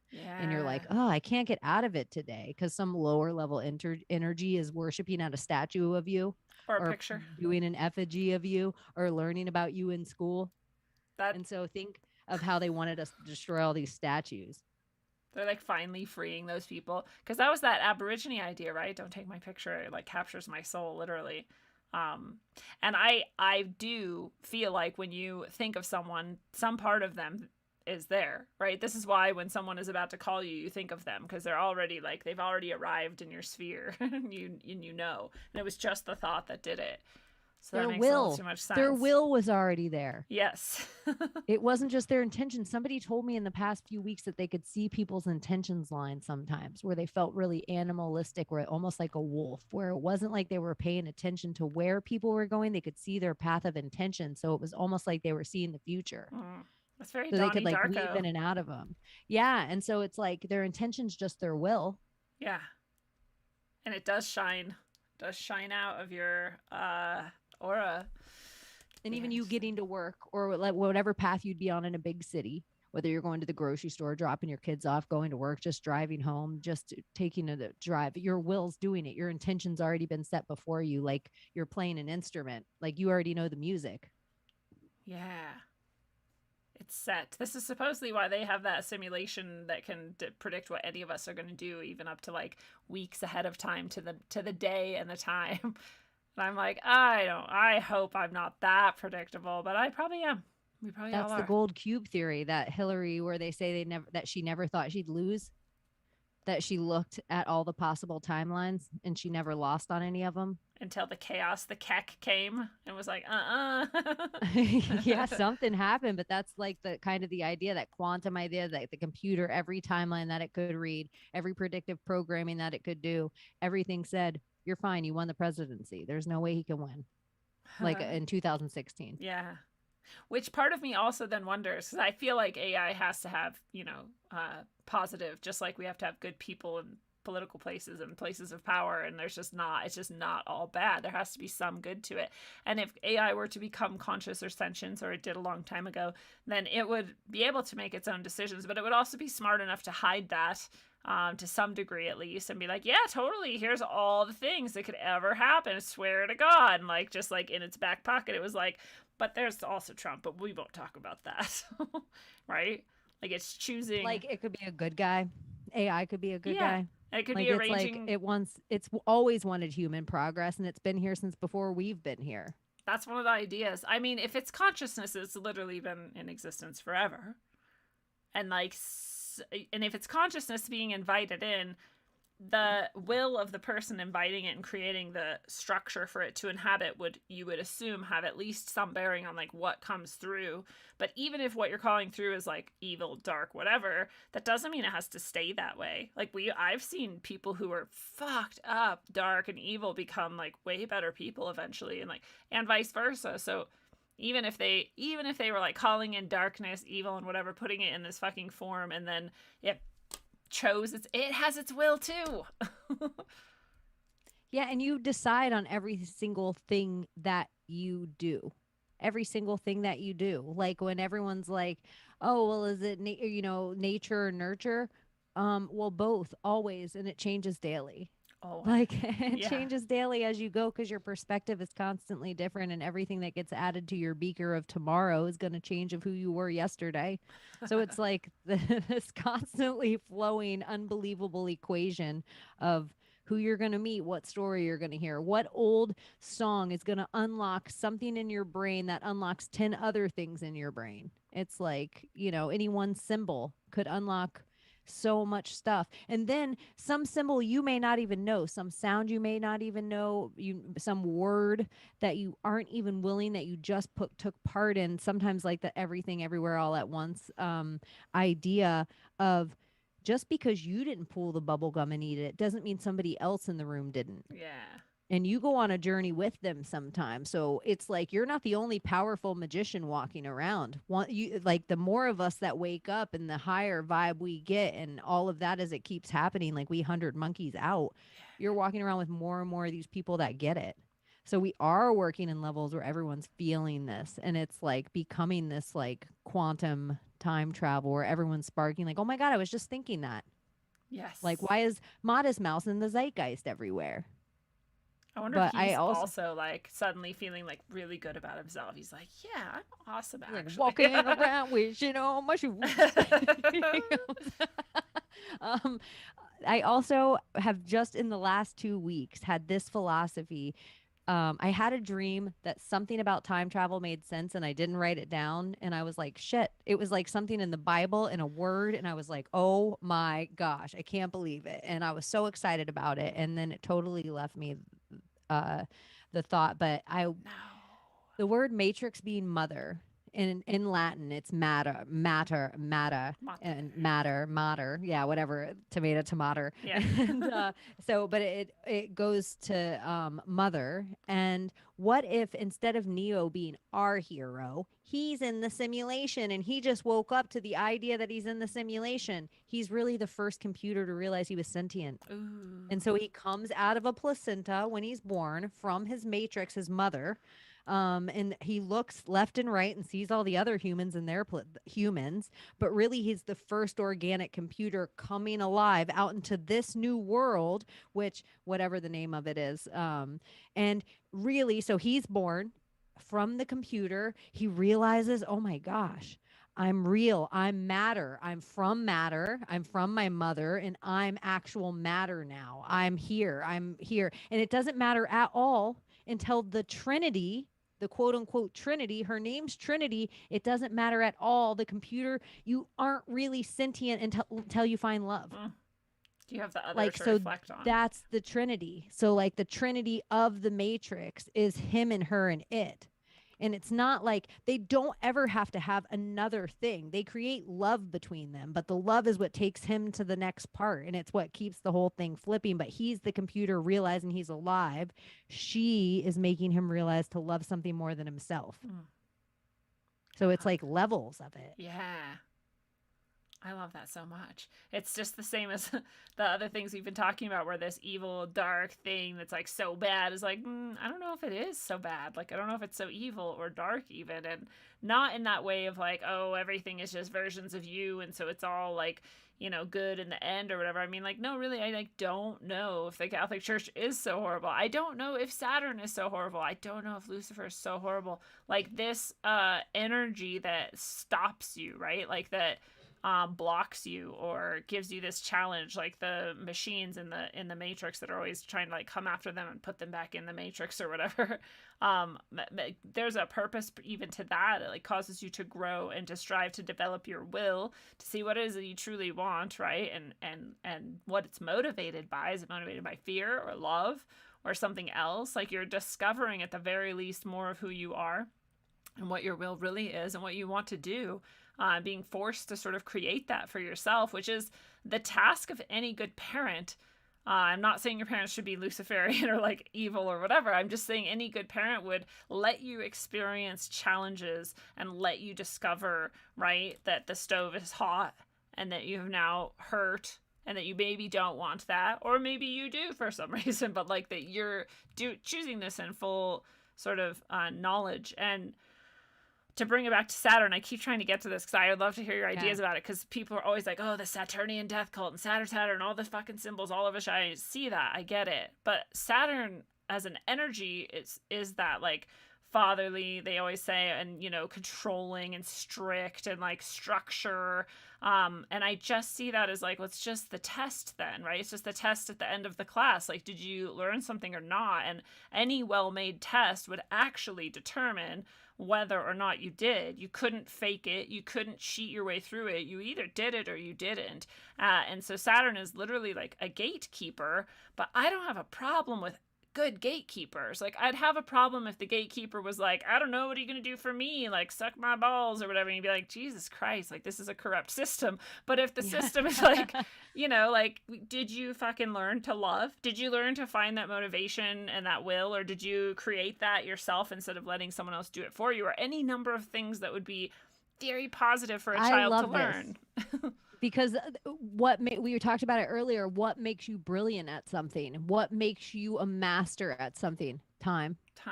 Putting in the time. So that would be Chronos. Yes. So the only way to the other side of mastery is for your discipline and putting in the time to that thing. We didn't plan this conversation, folks. It just came full circle on its own. Yeah, I think there is something to it. And I think we're scared of a lot of stuff that we shouldn't be. Right. And that's part of it too, I think, right? Like, oh, well, did you let the scariness stop you? Did you stop when the scariness started? Well, like, why? Then I guess your will wasn't very strong, was it? Yeah. I mean, you didn't want it enough, or you didn't actually choose that, right? And the will is like the whole of the law. What is your actual will? And there's I saw a TikTok or something too today, and it was talking about the like turn the other cheek idea versus the eye for an eye idea, and how turn the other cheek is a slave's mentality and an eye for an eye is a master's mentality, and how just that little symbology of the one eye is you're just showing that you have dominion over you and nobody else is going to have dominion over you. And it was like, whoa, well, here's a new way to look at this. Dude. For the first time ever, differently in my whole life. Dude. Like, you're not showing them that you're going to turn the other cheek at all. You'll take their eye. You'll take their head if they touch your eye. You're almost showing like, I'm a master. Like, we're equals. Yeah. Like, there is no sovereign above me. Yeah, because the whole game is to get you to agree and enslave yourself. No one actually, I mean, some other less masterful person might do it and incur a whole shitload of karma over that. But the people who know are never going to do it to you. They're going to convince you to do it to yourself. They don't want to fuck with that. Right? Take your own eye. Yeah. But those symbols, they're universal, and we see them in every culture, and we see them over and over again, and they're like you were talking about the snake, right? Is that a bad symbol? Like, no, it means wisdom. It means wisdom beyond what most people can put into words or easily pass on. It's like a wisdom that you just know suddenly. That's a deeper level of wisdom, and that's a beautiful symbol, and it means that over and over and over again, and other things, right? But the pyramid with the eye in it, it doesn't mean Illuminati, and it doesn't mean bad. It means like this is the flesh and the material heightened up and connected with heaven, right? And united in that Trinity. It's like become one. Like, you have developed your own sense of self, and you do know your will and your motivation. And that one eye is in it as like the one eye, the real true eye. Like, you have that vision and that level, or even what you just said, right? That those things are not bad things. Those are good things. So I'm not saying whatever forces have hijacked that, or yeah, like, I'm not saying go become a Mason or whatever. I'm just saying, like, don't let them take the symbols, and like, don't let them hide the knowledge from you just because you're, again, like, here's the scary boogeyman. Are you gonna back down? Oh, you did? Well, I mean, you did that to yourself then. You don't have to. There's another thing that Christians tell me a lot is that God's word will never be lost. But it doesn't say every single thing in the Bible is true and they haven't stolen anything. Even if all the Bibles were burned, I would argue that God's word isn't lost, just you and me having this conversation right now. True. So it's just like there's some things that the Christians use to stick up for like their book in a way that they can't philosophize out of their book.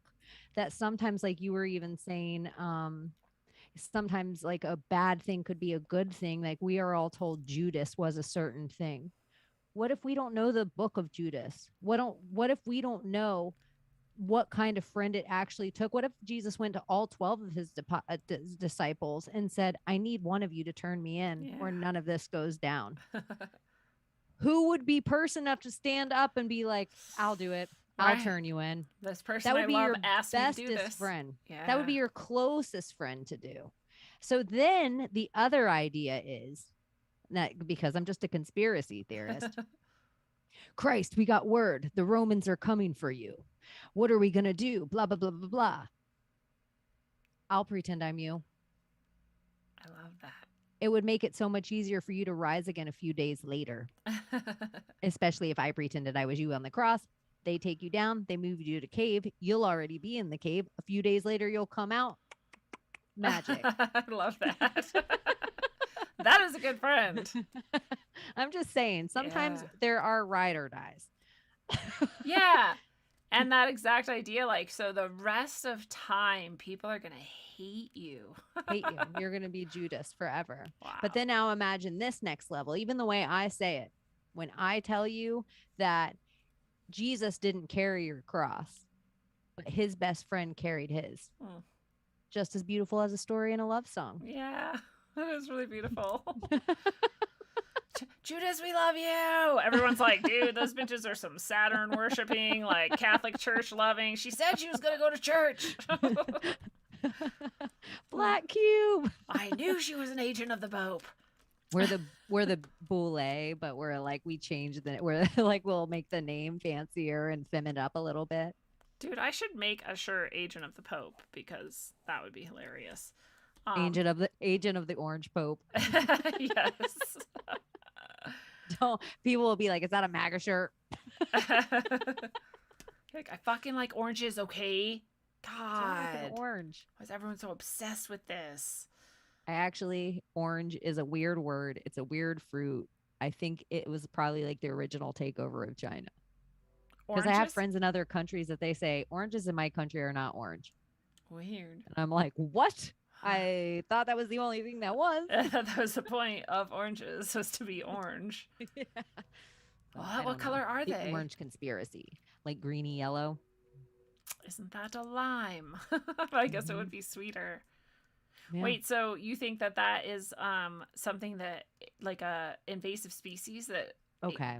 Yeah, tell me this. Tell me like the orange thing. Centaurs, minotaurs, unicorns, these kind of things.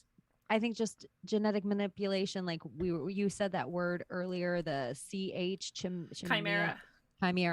Like, things have been going on for history. They've been mixing everything forever. Like, I think clones is like small potatoes. Like, I think they're just mixing stuff in beakers and species and all this stuff all the time. And remember the Plum Island thing? Yes. Yeah. Even the Montauk monster and all this weird stuff. Yeah. So I just think this idea of other species isn't too off. The record. I just think it's another example of them doing that kind of stuff.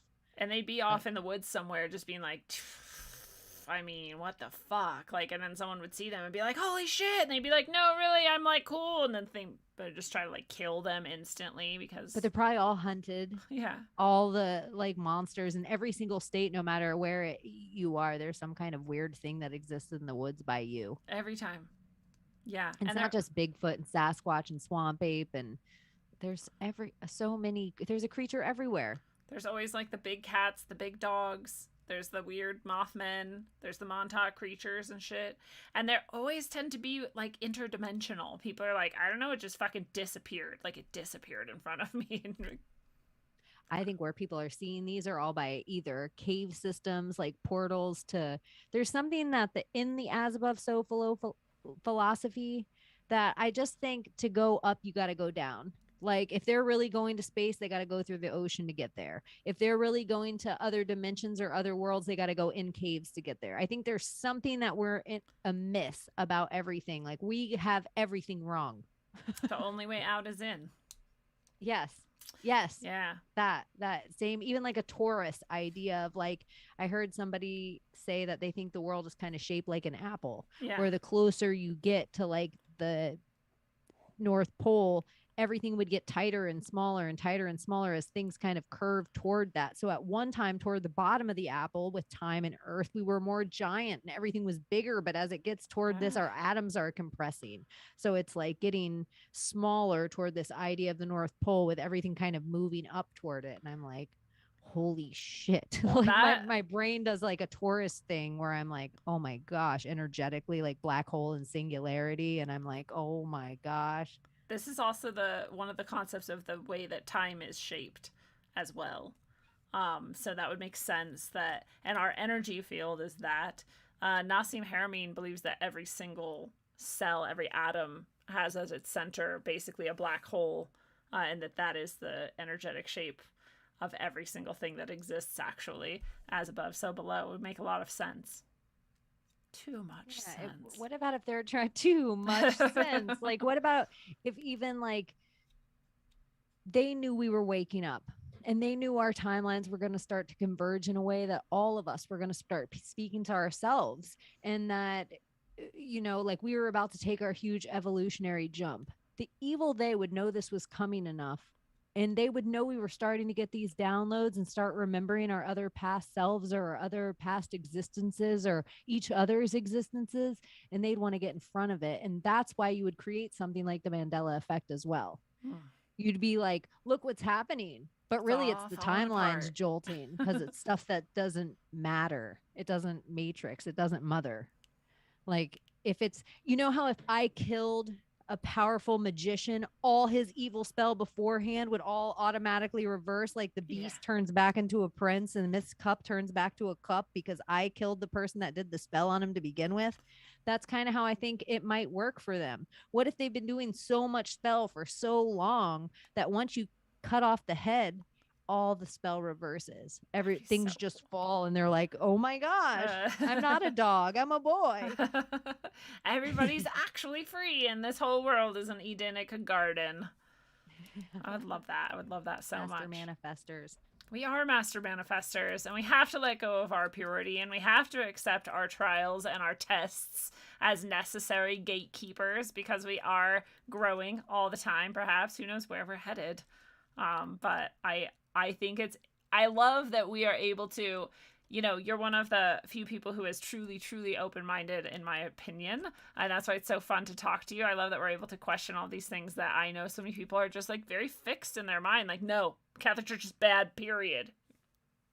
I don't know. I just know how many things I was fixed on in my mind for so long, and then there became a new thing and a new layer and a new and I said it last night, like even with space philosophy and globe theory, why is it that all flat earthers know way more science about the globe than any people that have faith that it's a globe? Yeah. Why is it that everyone wants to like hate on Christianity knows way more about the Bible than anyone that just wants to have faith that Jesus is real? Yeah. So it's like, for some reason, faith is easy, but the second our brain starts to dissect that, maybe that thing's not real, we need a whole bunch of information.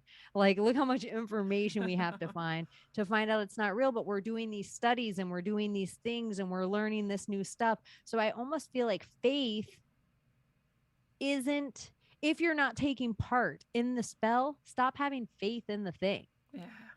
So it's just like, you know, no matter what the thing is, space, whatever part of space you want to talk about, tell me the truthful agency where you get your information. Yeah, really. Just true. it. Tell me the truthful place you get your picture. Tell me the local guy who's shooting off rockets by you and how far. Tell me his instrumentation. Like, there is just, this is where alchemists are so rad all the time, especially ones that are putting their hands on things. If you're not doing the experiments, then what do you really know? The flat earthers are really doing the experiments. So it's just like everything like that is a philosophy to me. And I don't pretend to know, but something as big as the globe. I went to space camp. I'm from Florida. I like NASA, Challenger, the whole nine. For something as big as that in my zeitgeist, oh, everything could be Santa Claus. Every single thing could be Santa Claus, because I believed in that once too. Yeah. So it's just like, it doesn't hurt me at all to be wrong. Instead, when you give me a new fact that blows my mind, there's a chance in the world that you're telling me something that I'm going to have enough will and drive and instinct and all this that I'm going to want to put in this time and become good at that thing, or learn about that thing, or get passionate about that thing. Otherwise, it doesn't matter. It doesn't matter at all. Yeah. Absolutely true. The thing that did it for me, I think, well, I shouldn't say the thing. One of the things that really did it for me to break open my mind and make it so that, like, oh, like, literally anything's possible. Not to say that I instantly, like, suddenly understood everything. It's still this ongoing process of, like, peeling away what doesn't belong and what doesn't work, and understanding more and more, like, what I haven't yet questioned. I mean, like, oh shit, there's more. There's more that I haven't questioned. I love this. But what one of the original things was learning in whatever grade, whatever class, I don't know, but that there was such a thing as axioms. And I was like, okay, so you're telling me the things that we know for sure the most are science and math. Those are the things that are factually, there's no opinion, it's objective, whatever. Those things are the most true. And that 100% of both of those things are literally resting on these little ideas called axioms. And what are axioms? They're things we assume and accept based on faith because we have no evidence of them. That's it. So all of it, 100% of everything, is just our best guess in faith. All of it. Maybe that's why, like, the Pegasus ideas and all the time travel ideas always happen with children. Because they're still open enough to understand. They have no will of their own to impress on the past. Ooh, I like that. Yeah. Maybe it has to be a kid. They're not going to go back and try to right any wrong. They're not going to go back and fix their own family. Like, they're just an innocent kid that they're going to do exactly what you told them to do when they get there. I love that. I just this year read A Wrinkle in Time. It was so good. Have you ever read the Ingersoll Lockwood books? I have, yeah. I've done some shows on them, like, when, I guess, like, 2 years ago? More than 2 years ago? Because it's 2022? But sometime very early on in Rogue Ways, I did an Ingersoll Lockwood trip. So I had the actual documents. Yeah, well, I don't know if they're real, though. It's like anything else. I'm like, so it could have been that Trump... This was actually I have a show called Trump's Trinity. It's still worth watching today if anybody wants to go see it. But my whole point was these things, there's 3 different things that all happened that seemed to make Trump this nearly inconquerable, like magical being who just swooped in, right? One was the Ingersoll Lockwood thing. So Baron von Trump's magical underground adventures.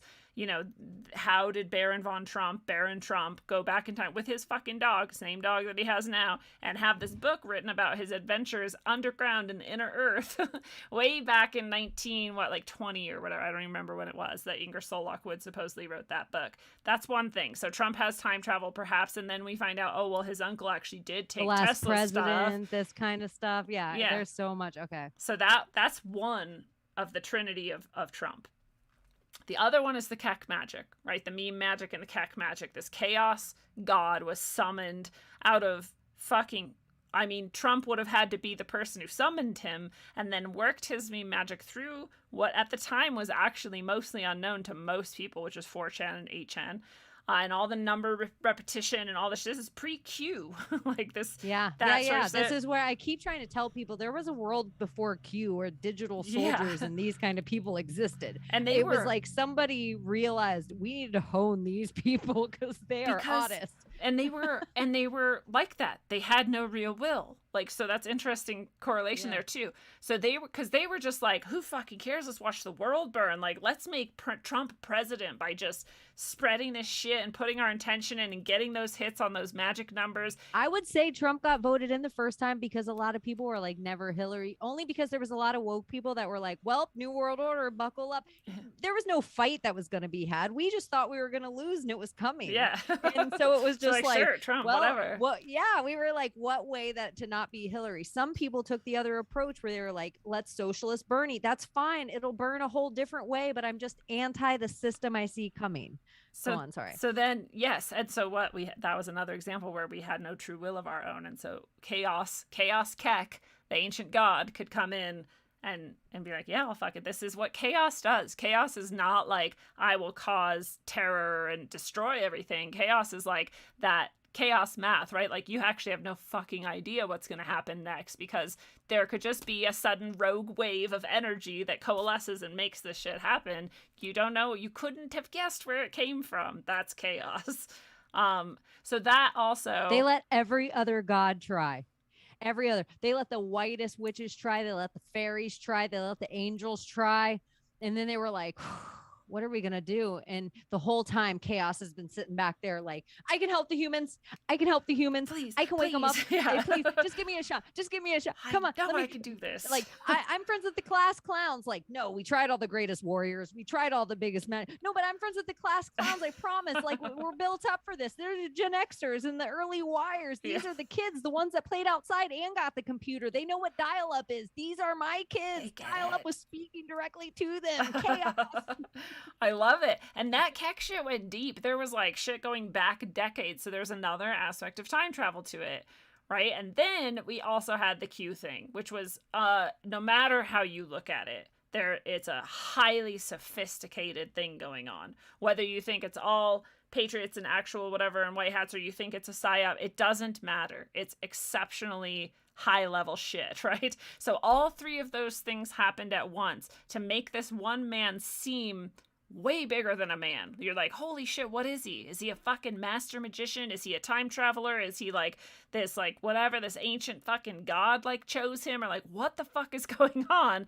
And my whole entire conclusion is that what's most likely happening is that AI wrote that script and put all those things in place. Nobody fucking knows if that record existed in 1970 with the Keck frog on it that was called Pepe.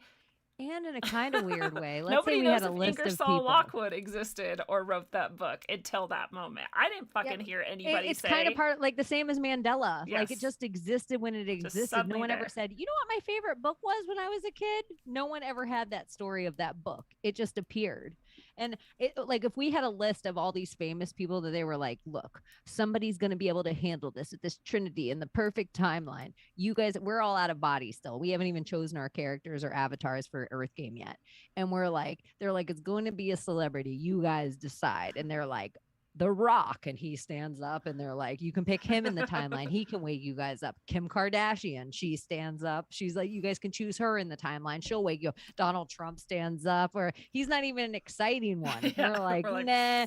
You know what level of the game we all chose to play to be like, pick Donald Trump to be the one to wake us up. That shit's gonna be hilarious. Like, yeah, they were all like, what, you guys, you can't play on that level. No one's ever played on that level before. like usually they at least go with the like brown skinned person, like dressed in the riches of Hollywood. Like no one's gonna like this guy by the time he gets there. And they're like, what symbol are you gonna use? Like you can have the bull that is like, you know, or the buffalo or whatever. Like you can have this shitty, poorly drawn frog, and we're like, oh, give us the frog. Like give us the frog. But even that, even if Keck existed as a god in Egypt, I'm like, not sure. It's not in my fucking book of Egypt. Not that it's like the be all end all, but like I happen to have a book of Kemetic fucking Egyptian like gods and goddesses. Not in there. Not right. In mine but either. it was all over the internet. I could find tons of information on the internet about it, Yeah. but I don't know if it actually fucking exists or not. Right. So that, I don't know.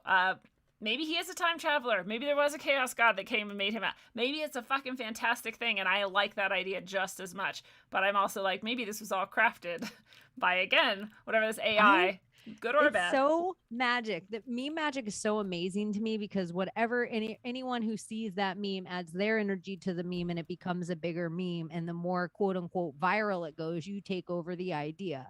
And the coolest part to me of meme magic is think of how old the news is. Think of how long the news has been propagating us, and like with the people and the amount of billions of dollars and money spent and time spent to get where it is that we all have these black boxes in our hand. And just some assholes with the right sense of humor, with the right calling, with the right education, with the right perspective, at the right place and time, with the right picture, puts out one still photo and makes it so Jeffrey Epstein didn't kill himself. Yeah. The reason everyone on earth knows Jeffrey Epstein didn't kill himself is because a meme magician didn't let it go. Yeah. That is against $1 billion propaganda machine. And this is why I think it's so important that this timeline of whatever high, hard video game we chose to play, we were like, nope, we don't want the weapons this time. We will take the sense of humor. Yes. I love that so much. It is, and this is why people have been trained so well to be like, oh, people who communicate in memes are like dumb. I'm like, oh, they're fucking smarter than you. Like, the fact that you think they're stupid is the exact Dunning-Kruger little fucking packet there that like proves your stupidity. Actually, it's a level of intelligence, like humor in general actually takes a high level intelligence to be funny. Like, you have to understand things from multiple perspectives and be able to like hide things just long enough to like drop them at the right moment to like make it hilarious and break that tension, right? Like, that takes genius to do it. So to combine all of that into like an image, like you said, like a still image, is pretty fucking amazing. But we'll start to wrap up. I just want to know, like, is there a best timeline? How would we know it if we saw it? How would we choose it? Or is the whole point, to not worry about it? Or what do you think? I think there totally is. I totally think we're on it. And I think you chose to be on it. You chose all your circumstances to lead up from it. And if you step outside yourself, because everyone always wants to go in all the time, it's always about you. Go inward, go inward, go inward. Stop for a second and look around at the army you've created for you. If you've made it here to listen to this episode, you're already like, you already understand that magic is real. You already understand that you have guides past this flesh. You already understand the world isn't what you're being told. So the idea that you're woke to it, whatever age that you are, like if your oldest audience member is 77 and if your youngest one's 7, whatever age you're woke to it, it's like proof you're on the timeline. We're talking and in a place that you can still find us talking. So the New World Order, if it were winning, we wouldn't be here. You and me would not be here right now. And so the future proves the past. Yeah. I love that so much. Well said. Tell people where to find you. They can find me at Project Chaney everywhere. And I try to hang out with the Weaving Spiders Welcome on YouTube on Wednesdays and Saturdays sometimes. Love it. And your show is also awesome and fun. It's always, no matter what, I'm following you on Instagram, on Twitter, and all the things you do are always just as insightful and fun as everything you shared with us tonight. Is there anything else you want to bring up before we wrap up, or what are your final words that you want to share? Chaney_in_Wonderland. I always forget to say that. And that's like my most shadow banned Instagram, but it is where I kind of have the most fun. I set myself up deltas. I think this is a fun thing for people to start doing. If we're all quantum and we're attached to everything, the same reason you see the synchronicity when the butterfly flies by and it makes you think of your grandma and you're like, I should call her, or I miss her because she's dead. And that makes your whole action change. Or the same reason you see angel numbers or any of these things. You are a time traveler. You have built your phone, your algorithm, everything around you. We're attached to it now. We're attached to it because we're magic. So now in a Q way, we'd call it a delta. What date can you look back to today in Q, and what does it say about today? But what does your phone say if you put today's date in it in your pictures? And what things did you screenshot on that day? Where were you? What were you wearing? Who were you hanging out with? What did you just snap a picture of that you were totally unaware of till I asked you to go back and look at it right now? I think we're leaving clues for ourselves on a regular basis. And we just need to start looking for them and be open to the fact that we are time traveling. It's quantum. It might be happening in our sleep. It might be happening 20 years from now to 20 years ago. I don't know, but something magical, bigger than I have words for. So if we all are walking around with these scribes, these crystal balls in our hand they're not just bad tracking devices for them. They're tracking devices for you in the last however many years you've had this thing. So you can go back and look, because maybe your future is proving your past. And I just think it's a really cool idea. Fuck yeah, that is exactly how powerful you all are, that we all are, and I love it. Fellow travelers of the path, it's a beautiful thing. And this has been your analog electric concentric dose of wisdom according to the baddest of them all, Chaney the Vampire Slayer. Chaney, thank you so much for sharing with us tonight. Thank you. It's always one of my favorites. It's always my favorite too. We're making it happen more often. We've already scheduled our next show, which is already too far away, but we're gonna do it more and more. So deep in the innermost spaces of the earth is the same thing that's in the deep and innermost spaces of yourself, which is the same as what you'll find in the deep and innermost stretches of what we call space. Just pure consciousness. You are already that. It is already you. You are infinite everywhere and choosing to be right here and right now. What are you going to do with all that space? And until you know, travel well, aim for balance, and always look inside first. Mwah. Bye-bye. Bye. It's a one-on-one lesson. Make your dome hurt while up on earth. My bones are blessed from holy dirt. Vibes manifested to words that told me search for verbs and adjectives to describe birth. Worth more than one can speak. While the tongue feeds a weak, a sour taste in your mouth, bittersweet. Words can also kill you when you sleep. Mind condition, low frequencies while the subconscious mind listens. I can tell a vision filled with lies disguised as truth, and spread it like the word to the youth. Watch the tube. A place where the God was booed is sorcery. To recreate a God forgery does more than meets the eye. Not too many know. Just hear me flow like the eye of Horus Penny, yo. Yeah, not ready to leave until we believe we're free to go. You hear me, yo?